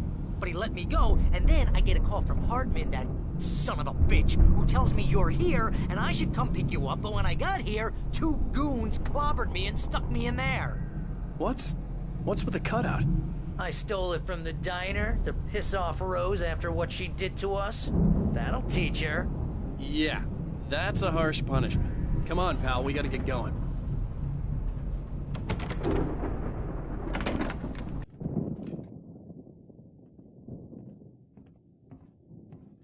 These were all the pages I had on me.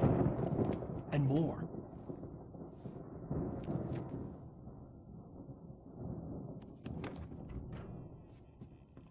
Alan, please. You're sliding back into the... Tell me one more lie and I'll shoot you in the face. Ah, well, it was worth a shot. Really, Wake, come on. Let's work together on this. You have no idea... Hartman, shut up! Barry, get out of here. I'll catch up with you. Get a car. Oh, Al, let's just... Go! Wake, listen to me. This is a mistake. Don't you see? Together we can create something absolutely wonderful. With your ability and mine.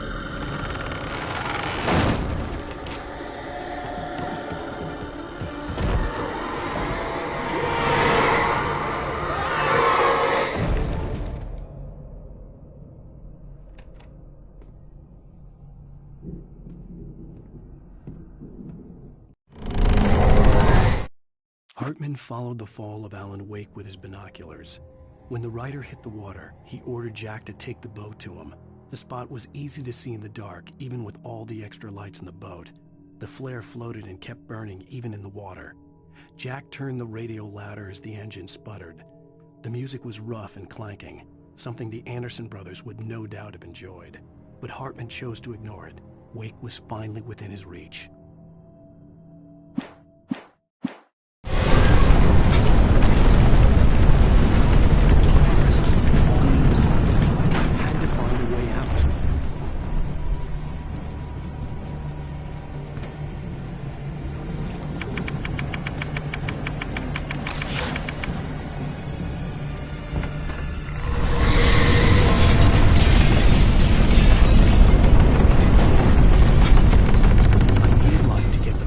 Bookshelves out of my way.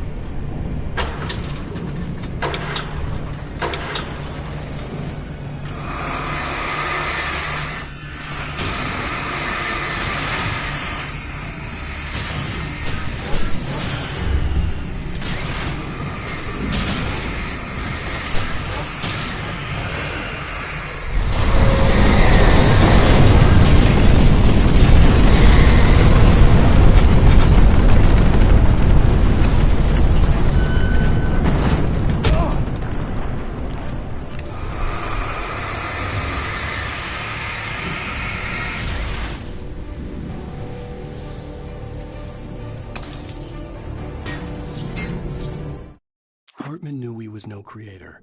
He had no ambitions on that front, and he certainly didn't want to end up like every artist he had worked with here, damaged in ways that were hard to describe, or worse. It was enough for Hartman to maintain creative control and provide direction, to be a producer. That was what most of these people were in need of anyway. Of course, suitable subjects were few and far in between.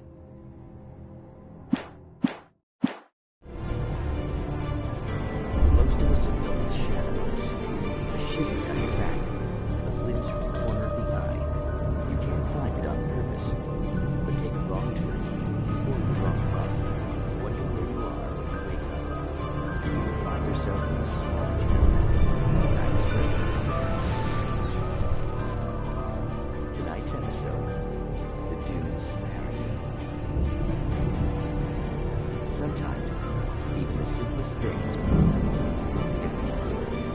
Consider, you get in a car and leave a life behind. Easy? Not tonight.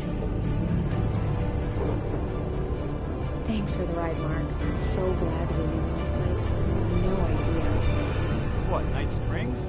Come on, Linda, relax. It's not that bad. Hey, what's that up ahead?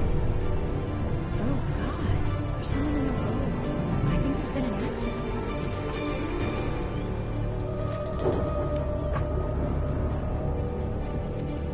Are you alright? Oh no, Linda! Oh no! It was me on the road! Wait! Tell him to watch out for the truck! Watch out for the truck! My God, Mark?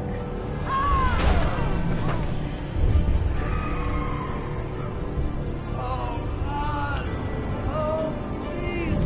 God, no! Linda! Linda! Thanks for the ride, Mark. I'm so glad we ended this place. What, Night Springs? Come on, Linda, relax. It's not that bad. Hey, what's that up ahead? Oh, God. There's someone in the road. I think there's been an accident.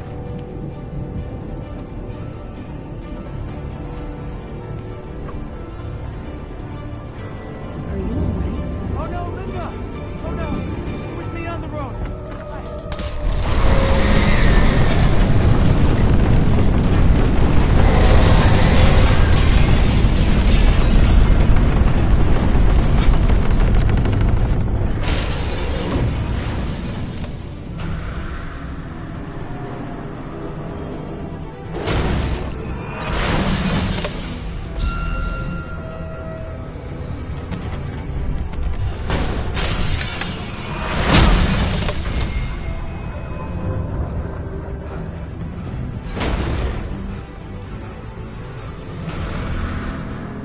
Al! I'm here!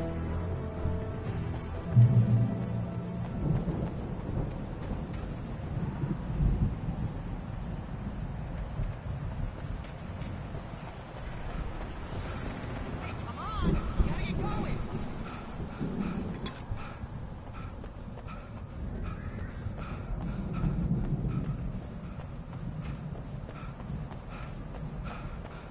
I found the car, but the gate's locked. You're gonna have to go through the hedge maze over there.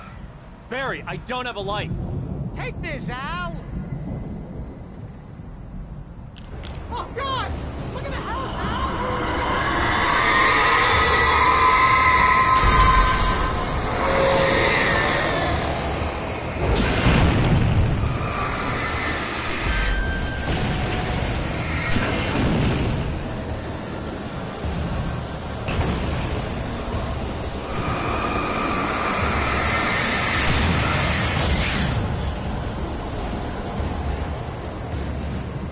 Oh, jeez, Al!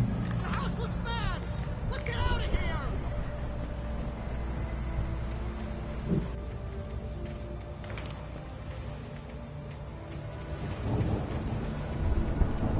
Al, hurry up! I can hear those evil guys moving around!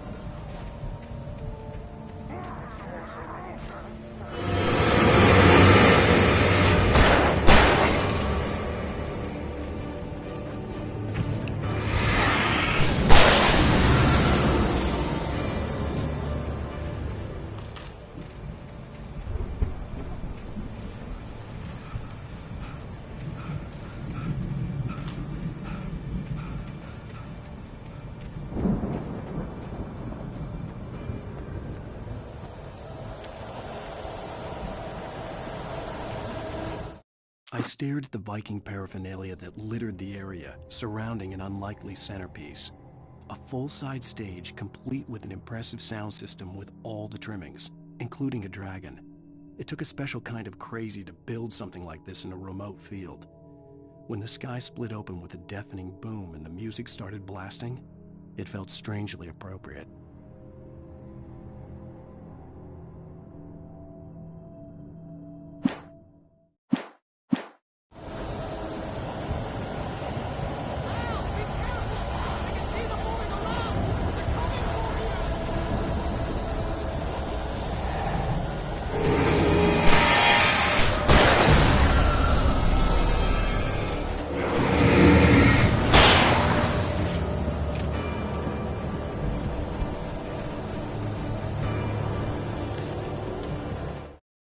Hartman hurried down the corridor.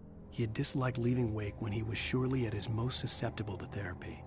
But this was not an ordinary storm.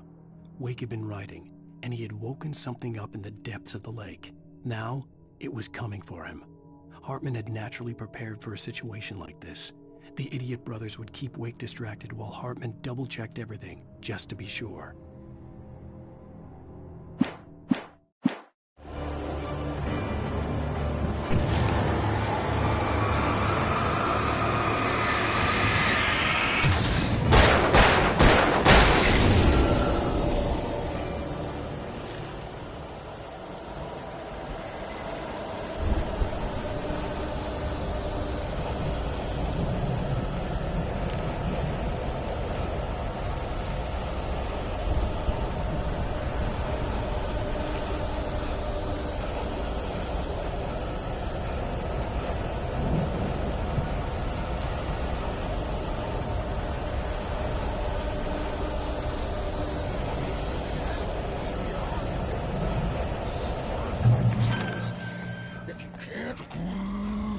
Channel, we'll turn it off.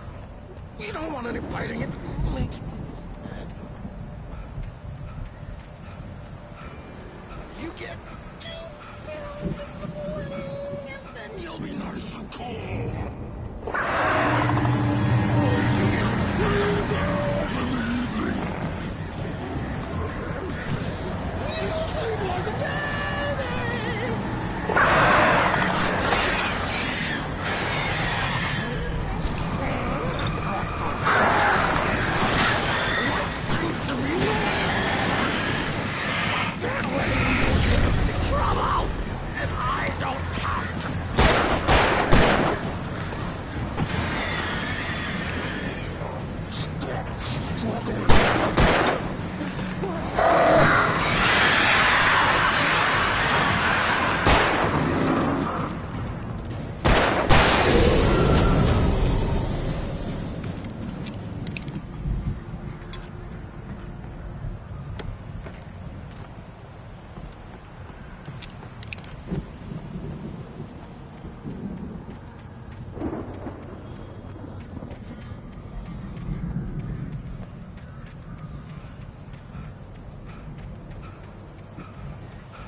Mott knew that Wake was smarter than him.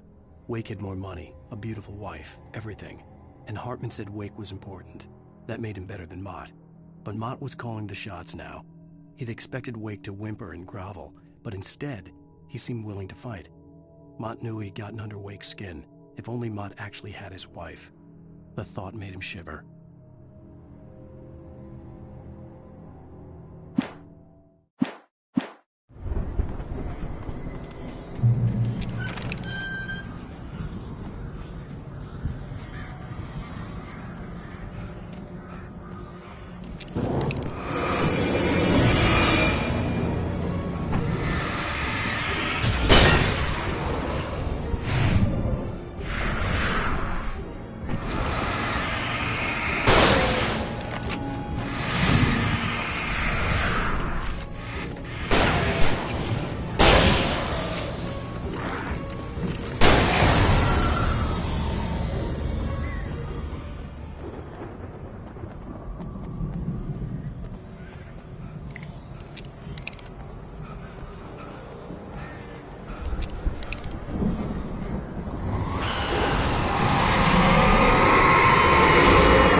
For the moment, Barry was just glad he had survived the fall. He had been separated from Al, and there was no easy way to climb back up. He told himself he'd be okay in the gloomy forest at night. He would just have to wait for a while for Al to find his way down. Barry turned when he heard the heavy footsteps and saw the movement. The man-shaped shadow lunged at him from the bushes, an axe held high. Barry screamed and threw up his hand. The world exploded.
Hartman watched as Wake's features slackened. The man was bullheaded, no doubt. Even lying on the bed, he'd almost broken Hartman's nose the second time. But with a little time, he could break Wake down, give him proper direction. Wake was easily the most promising subject he'd had. Well, since Tom, really. "Sleep well, Alan," Hartman whispered with a smile. "Let me take care of you." He sniffed hard to clear his throbbing nose, swallowed blood, and barely tasted it.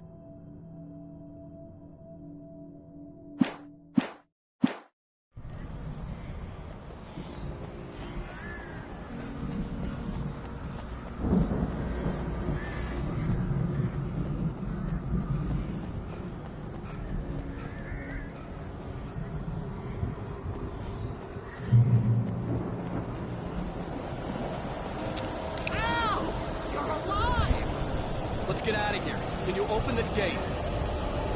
Maybe. Barry! Wait, slamming shut as we showed up, and the key gets kind of loose, so,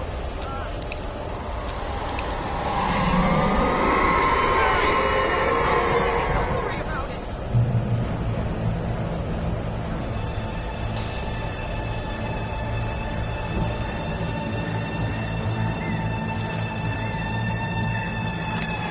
Hurry up, Barry!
Please tell me we're headed for the nearest "You're now leaving Bright Falls. Come back soon" sign. We're going to the Anderson farm. I knew you were gonna say something like that. You know what? You owe me big time for this. When this is through, if we make it, I don't care what anybody says, I'm done with darkness. You're gonna buy me a tanning bed as a gift, and I'm gonna live in it.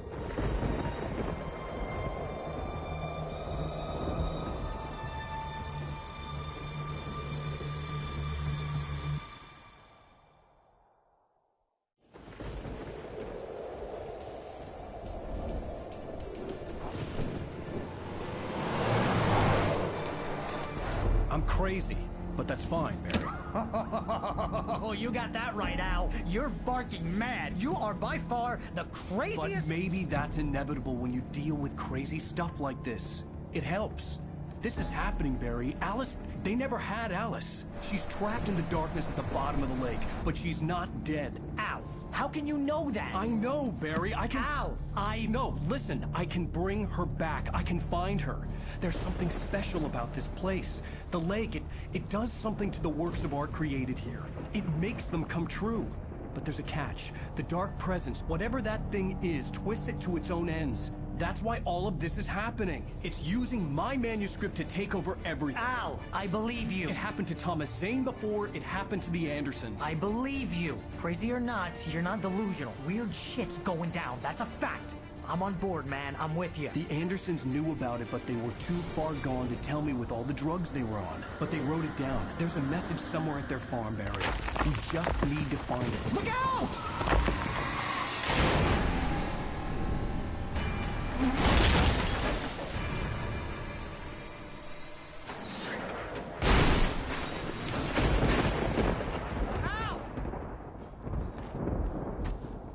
God damn it, Al, talk to me!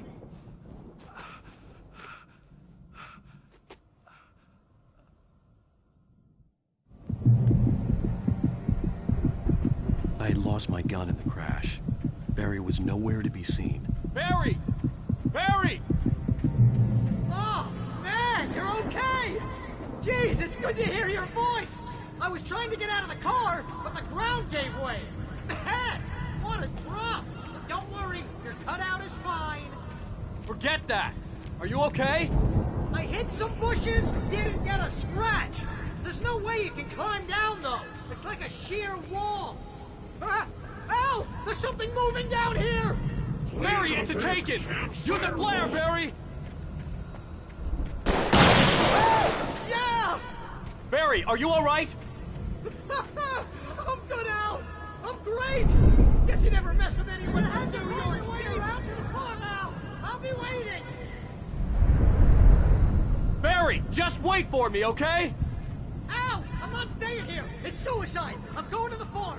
I'm gonna go ahead and secure the area. You can catch up. Don't worry about it. I'm on the case. Now he's Rambo. This would turn into a disaster if I didn't catch him.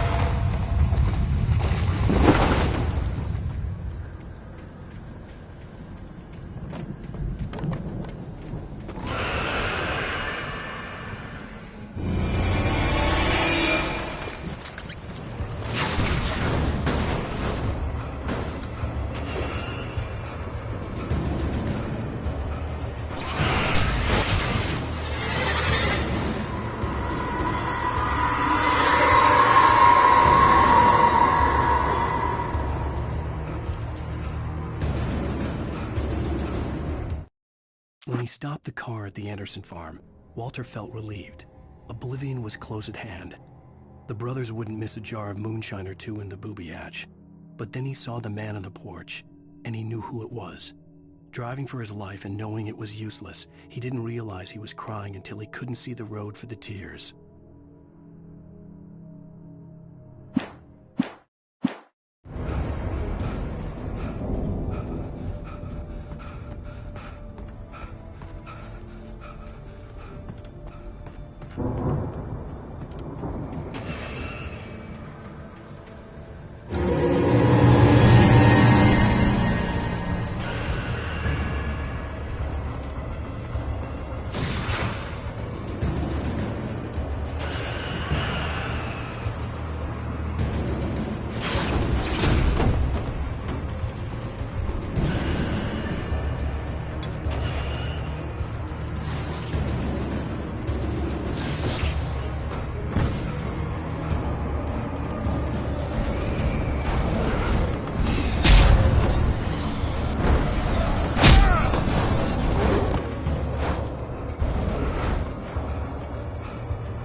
Crawled over the gate.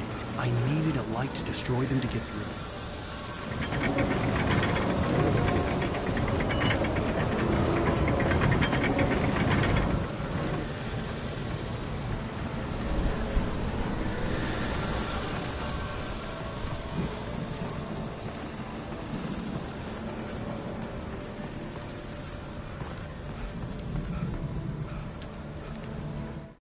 Agent Nightingale stared at the passed-out rider. The man was sleeping off one hell of a night. Nightingale felt a stab of envy at Wake's oblivion, but he had a job to do. He put the gun to Wake's head and almost became a murderer. His hand shook and his throat felt tight and dry. Biting his teeth, he tried again to pull the trigger. He lost the nerve. Wake stirred. Nightingale would have to settle for an arrest.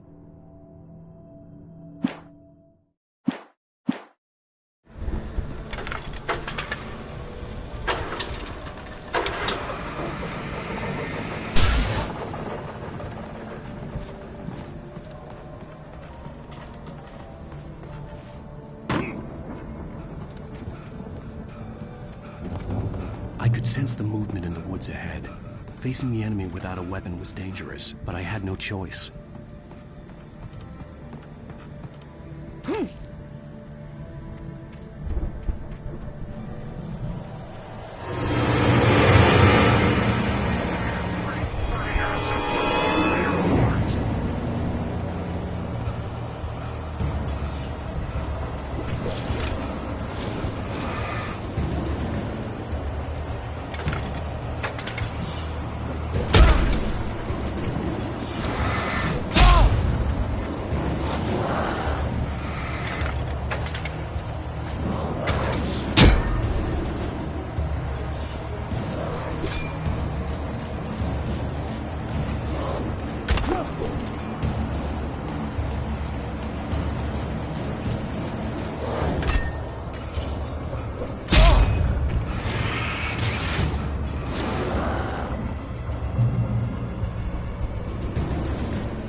Was driving away from the farm, headed in the same general direction as I was. For all I knew, it was Barry, caught in the consequences of leaping before looking.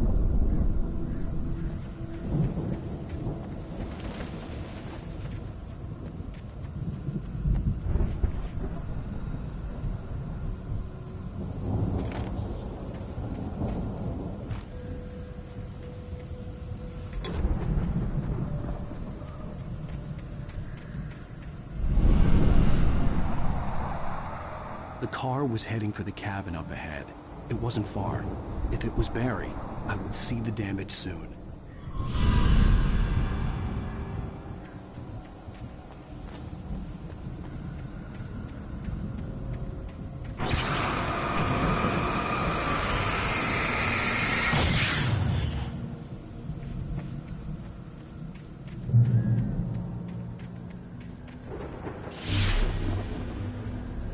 I'm trying to deliver each page to the right time and place. I'm trying to show you how the story goes. I had seen glimpses of the light before. I had seen it in my dream. It was a strange spaceman or a diver in a bulky suit. He was the one who'd been placing the pages on my path.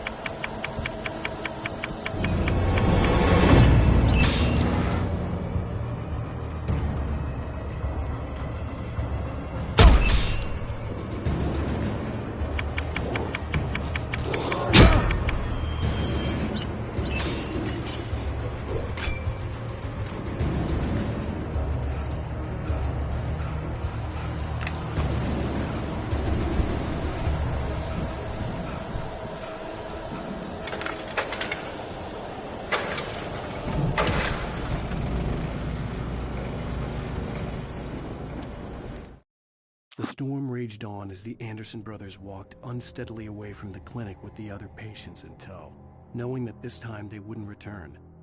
The darkness around them seethed with horrors, but Tor and Odin were unafraid. Their eyes glinted with guile. They knew every secret path, and there was blood on their hands. They had fought these shades before. The dark presence followed the choreography laid out to it in the manuscript, growing stronger and stronger, moving like a storm from one scene of destruction to the next. But it was still bound to follow the story and chained to the dark place it came from. When the story reached the end it longed for, it would finally be free.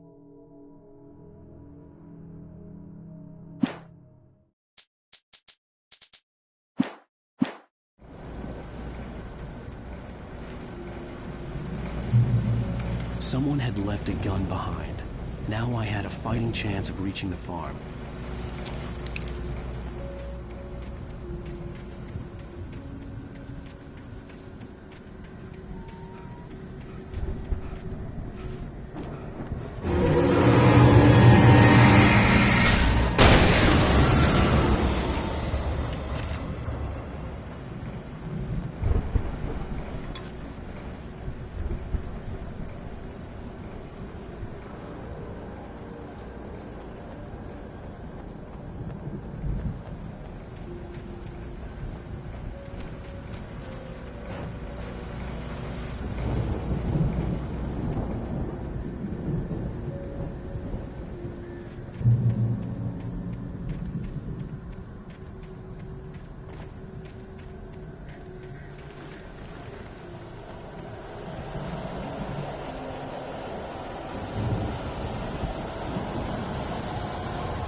Hello?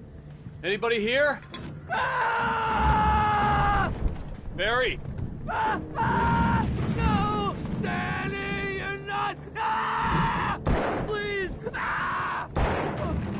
What are you? No! Don't! I'm sorry!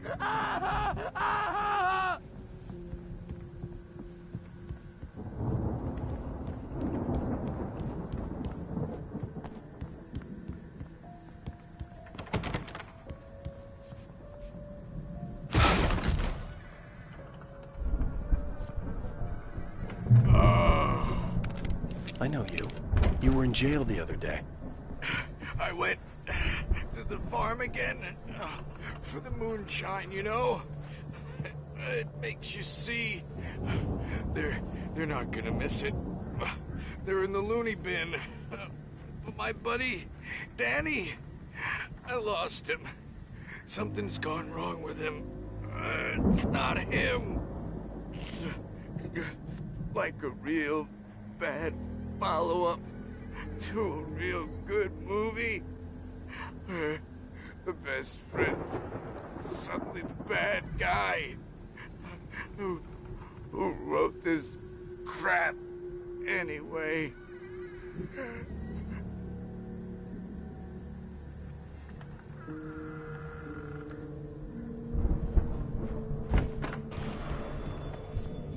I've run through every possible course in my head. If I continue like the Dark Presence wants me to, the story I'm writing won't save Alice. It's a horror story, and it's going to kill her, and me, and everybody in this town. No one will survive. Darkness will consume everything. This is what it's wanted all along. It will be free, unstoppable. It used Alice to get to me, dangled her in front of me to keep me going. It was never going to release her. I'm going to change this. I'll escape. I've written myself into the story. I'm now the protagonist. This feels like a terrible risk, but it's the only way to save Alice. I'll be bound by the events of the story just as much as anyone else who's been woven into it. The story must stay true for this to work. There have to be victims along the way, near escapes, cliffhangers. In a horror story, it can't be certain that the hero will succeed or even survive. He almost has to die. I'll write my own escape into the story next. I need help. Zane's going to be the one who will help me. I'll make it happen.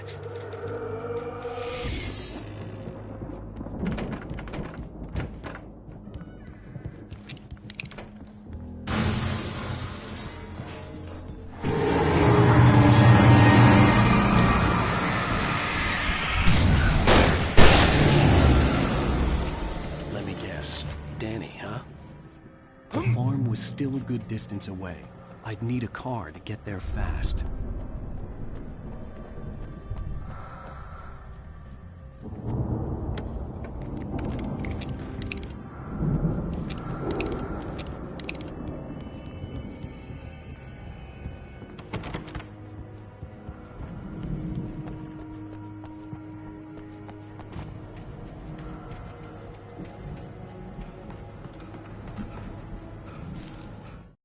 For a moment, Hartman considered strangling the idiot.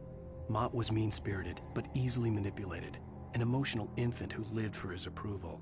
Wake, by contrast, was a far more difficult subject. Mott had given him too much leash. In 2 days, who knew what could happen? Hartman would have to find a way to rein him in, and quickly.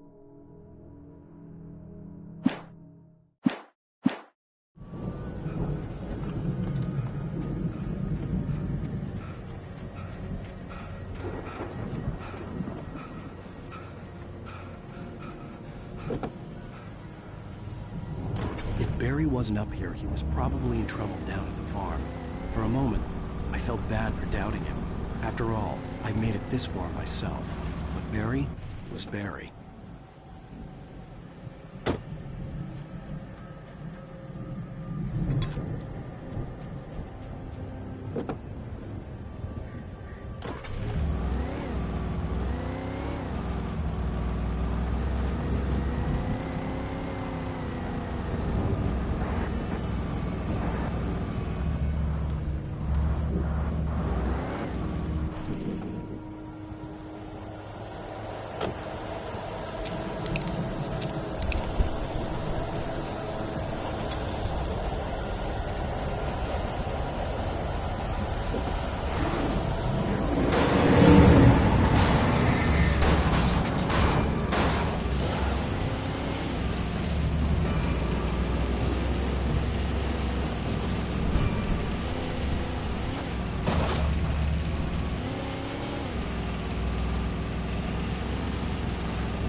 Well, as I'm sure everyone's noticed, that storm we all felt coming is finally here. The boys at the Weather Service reckon it'll last until morning at the very least. Pertaining to that, let me read that missing persons alert again. The sheriff's department's still looking for a Caucasian woman, 30 years old, slim and blonde with blue eyes. She may be lost in the woods, and it's possible she's been injured in a car accident. If you see her, please make sure you get her indoors and call the sheriff. It's bad weather to be caught out in, so if you see someone in the area who maybe looks a little confused, give him a hand, all right? This is Pat Maine on KBF FM, hoping you're all safe and warm tonight.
I'd known the brothers used to be some kind of rock stars, but it hadn't really sunk in until I saw the stage.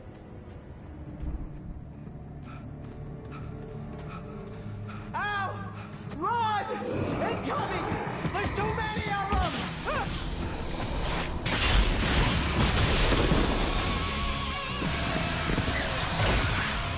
God damn!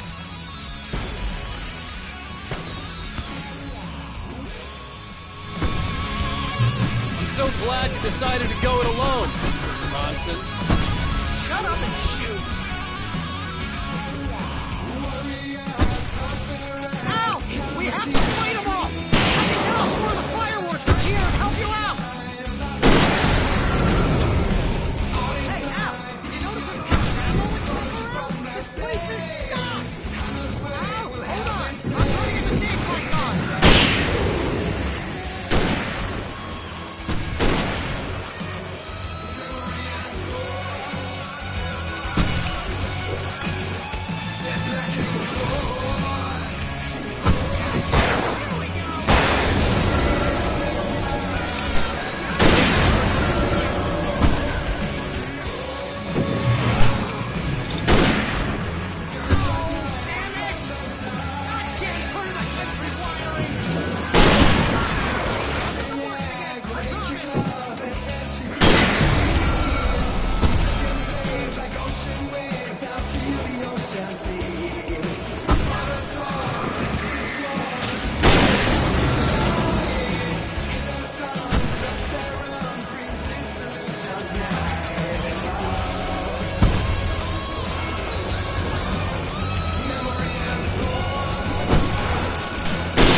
Bright Falls, rock and roll capital of America.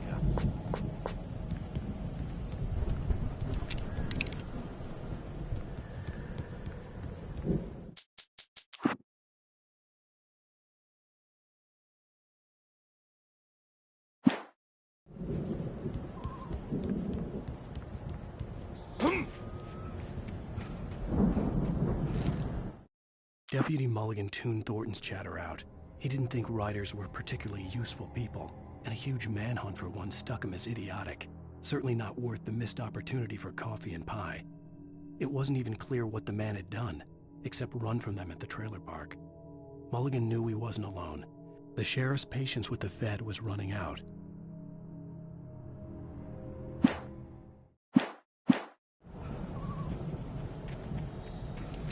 Hey, Al! This way to the farm!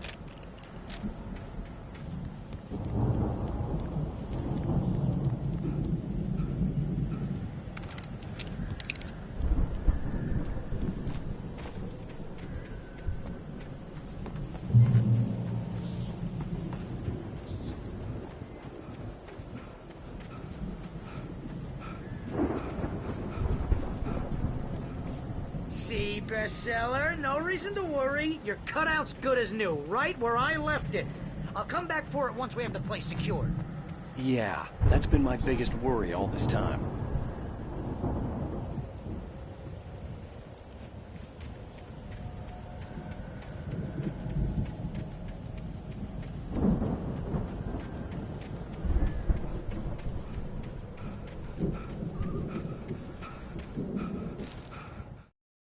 As the deputies hauled Wake and Wheeler away, Agent Nightingale eagerly examined the stack of papers Wake had been carrying. It was incomplete, a collection of random pages, but there was enough. He saw his own name in there, among others. His hand shook with emotion. Finally, it was proof. He had been right all along.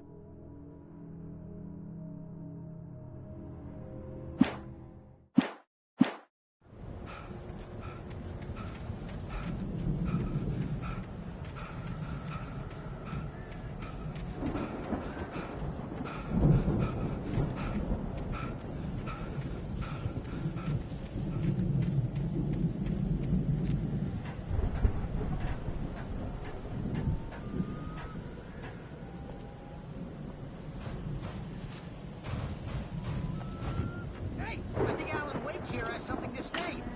What's that, Al? Oh, I'm Alan Wake.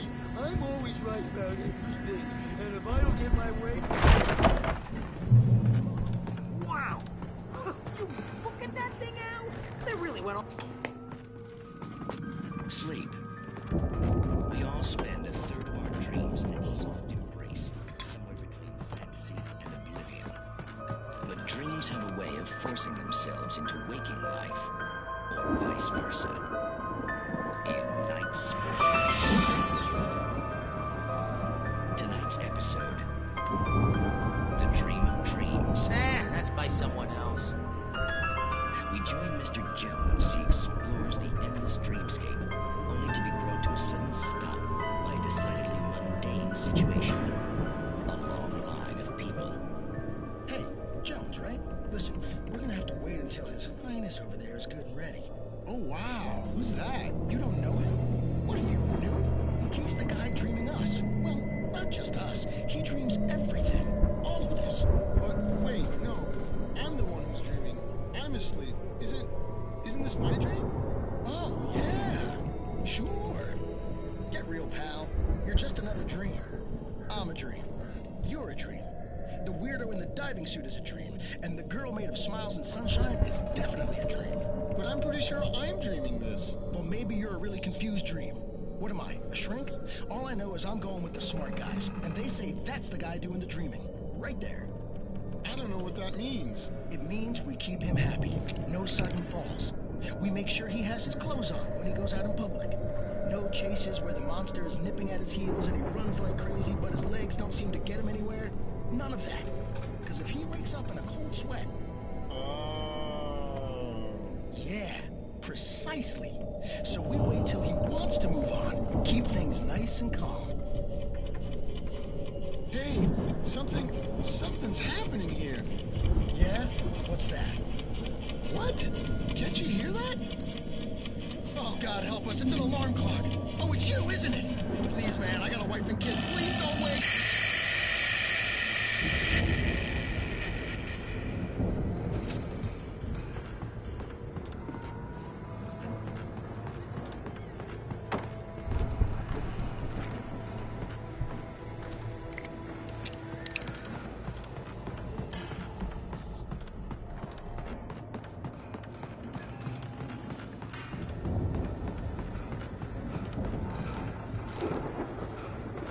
The Viking... It's 1976. Madness reigns at the Anderson farm. Contrary to all logic, the headiest ingredient of their moonshine is unfiltered water from Cauldron Lake. The Andersons feel like gods. Odin can't stop laughing. He contemplates cutting his eye out. Tor runs across the field, naked, shrieking, hammer in his hand, trying to catch lightning. Their songs have power. Something ancient is stirring in the depths, coming back. It looked imposing, almost like a battering ram.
Those geezers had quite a production going on. Ooh, you know what, Al? If we make it through this alive, I'm gonna start representing them. Yep, sell this stuff online, maybe get a reality show going, release a new single. Be careful, Al!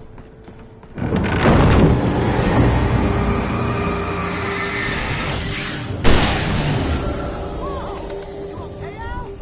I'm good. Keep your eyes open, okay?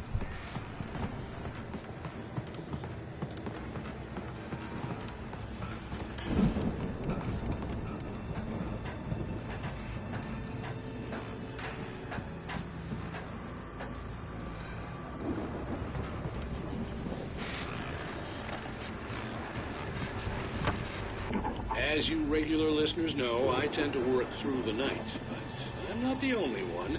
Deputies Mulligan and Thornton are taking a couple of moments off their busy schedule to join me here in the studio. Boys, how busy are you now? Deerfest is almost here, isn't it?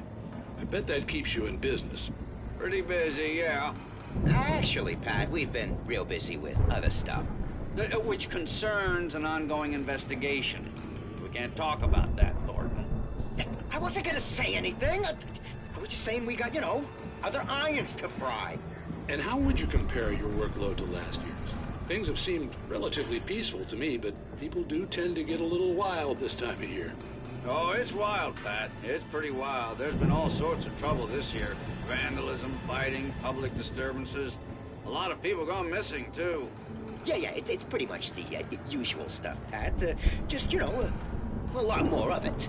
Now, is it just me, or does Deerfest get wilder every year? People seem to be more drunk, at least, or they start earlier and younger.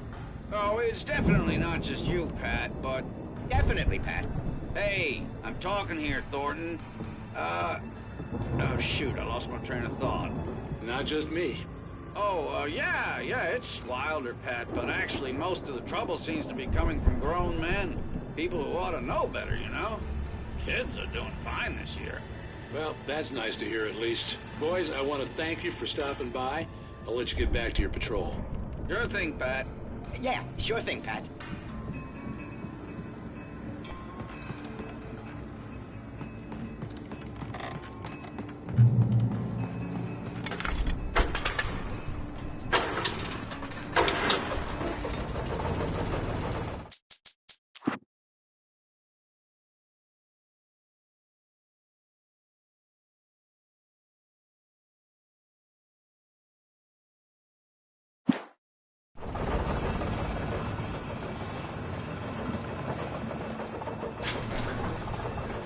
I could see the building that had to be the Andersons' home on the other side of the field. It wasn't far now. I wasn't worried about trusting the ramblings of two burned-out geriatric wrecks. They had the goods.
Al? Is that you out there, buddy? Yeah, it's... Hey, let's go, man.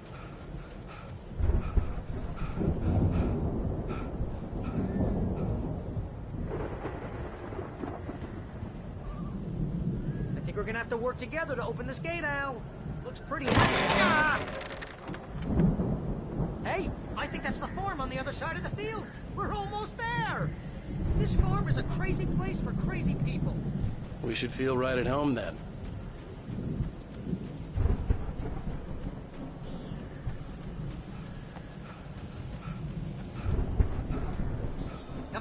more gate. The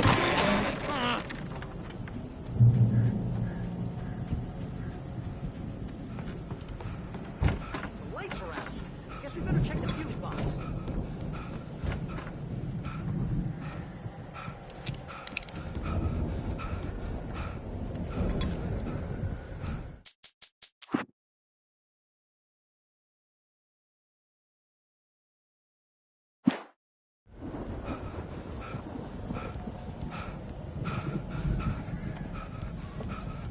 You know, this place looks kind of lived in. I thought the Andersons were in the booby hatch. Again, Alice's screams rang in the stillness of the night. I saw myself run toward the cabin, flashlight in my hand. I followed my past self. I was an out-of-body observer, a time traveler in a crazy drunken dream. This was the beginning. The night Alice had disappeared. The mystery of what had happened during the missing week was about to reveal itself.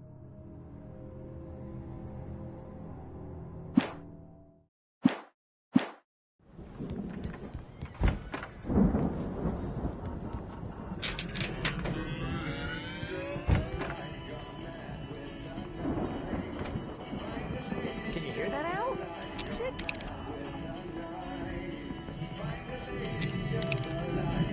Of course, we need to find where it's coming from. That's the message the Andersons talk about. That's the whole reason we're here. Lady of the Light? Oh, that's gotta be... What's her face? The crazy...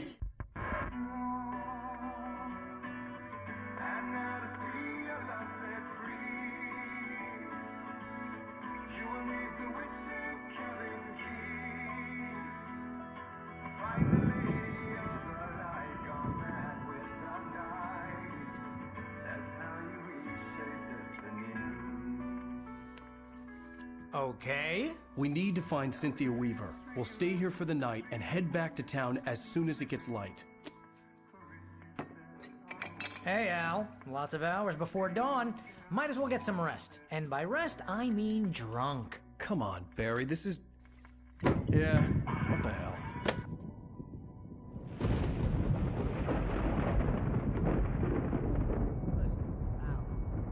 I'm sorry about this. No, seriously, because I know we don't get along, but we're gonna find her, right? Even though you're a crazy bastard, I'm gonna stick by you, no matter what, ever, Al. Sure, like a brother. I'm a writer, goddammit. Correct. If I just wanted to, I could write 10 books a year. And they'd be the best books that year. No, you couldn't. That's right, I couldn't. But I could, because I'm a writer. What? What do they put in this stuff? I feel like my brain is coming out of my nose. I'm gonna get the recipe off those coots and be a booze millionaire. I just miss her, Barry. I just want her here with me. I know, Al. I know. It's gonna be okay. We're gonna make it okay.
It was a crazy drunken dream, and yet it was more than that. It was the truth, a suppressed memory unearthed by the Andersons' moonshine. I was there, an out-of-body observer. This was the night Alice and I had arrived at Bright Falls, the night Alice had disappeared. I had a chance to find out what had happened. I remembered being surprised to see the cabin dark. Alice would have never turned the lights off. I remembered thinking I caught a glimpse of her form underwater, sinking into the darkness. Diving after her was the last vague memory I had of that night. After that, the next thing I could remember was waking up behind the wheel of the crash car and finding the first pages of the manuscript. Beyond this lost memory, there was nothing. I had to follow the footsteps of my past self to find out what had happened that night. I couldn't find her in all that blackness. I must have thought she drowned.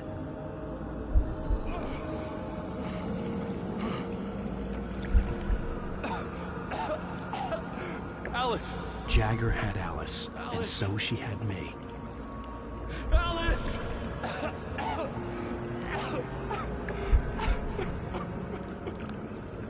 I'd been easy prey. Look at the cabin. Is there someone in the window? Alice? Maybe she didn't drown after all. Maybe she's inside. Alice! Yes. The dark presence had touched me. She had dug her nails into my brain and used me, made me her puppet.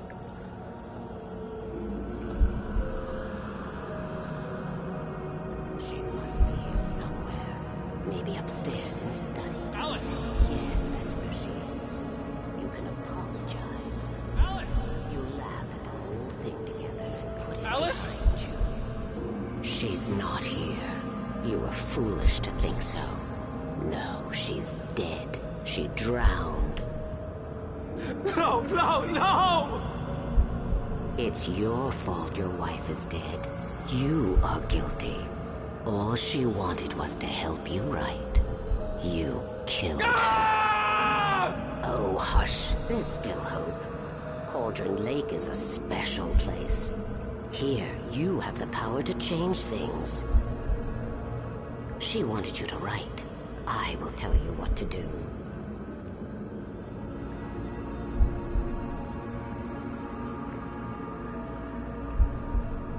You can write her back. The story will come true, and all will be well again. She had Alice, and the manuscript was the ransom for her.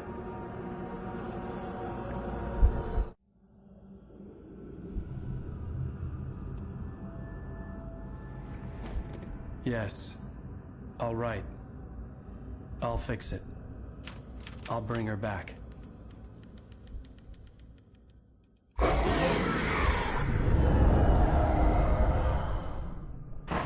No. I wrote it. I remembered it all now. In the dark, I'd written for days, a week, almost a complete manuscript of a novel entitled Departure. Jagger had been my editor, whispering in my ear, making sure that the unfolding story would make her more and more powerful. I thought I was saving Alice. Even with the cobwebs she put in my head, some part of me had been aware enough to write my escape into the story, to bring a light into the cabin to release me before I could finish, to interrupt the horror story before the ending, where darkness consumed everything and everyone. Zane was weak and far away, but I had written him into the story, and his light had been enough to set me free. It isn't here now. I'm here because it was written. I brought the light to set you free. You must hurry. It will know I'm here. It will be back soon. It stole the skin of my Barbara a long time ago. She looks so old.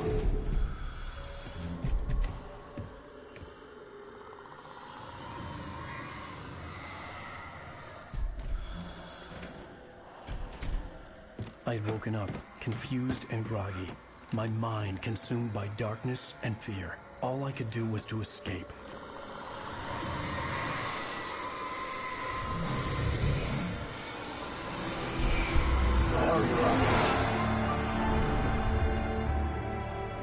The week spent in the cabin had taken its toll. I was barely conscious, and fading fast. It had to have cost Zane terribly, thrown him even deeper into whatever dark place he now haunted. But he had managed to weaken the dark presence, kept me safe that night.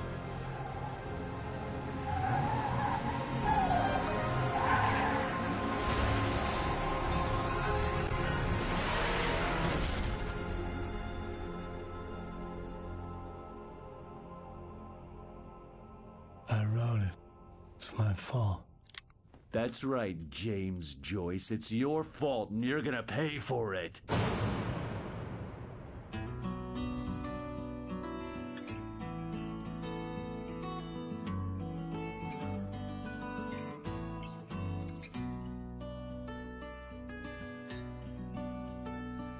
There's an old town road with mystery of Tom the poet and his muse. Previously on Alan Wake.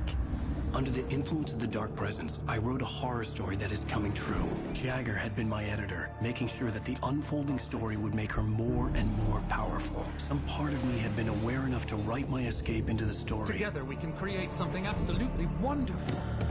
The lake, it does something to the works of art created here. It makes them come true. My mom gave me this old light switch. The clicker. Alice is being kept in a dark prison. I need to find Cynthia Weaver to fix this. It's your fault, and you're gonna pay for it. Well, we're expecting a record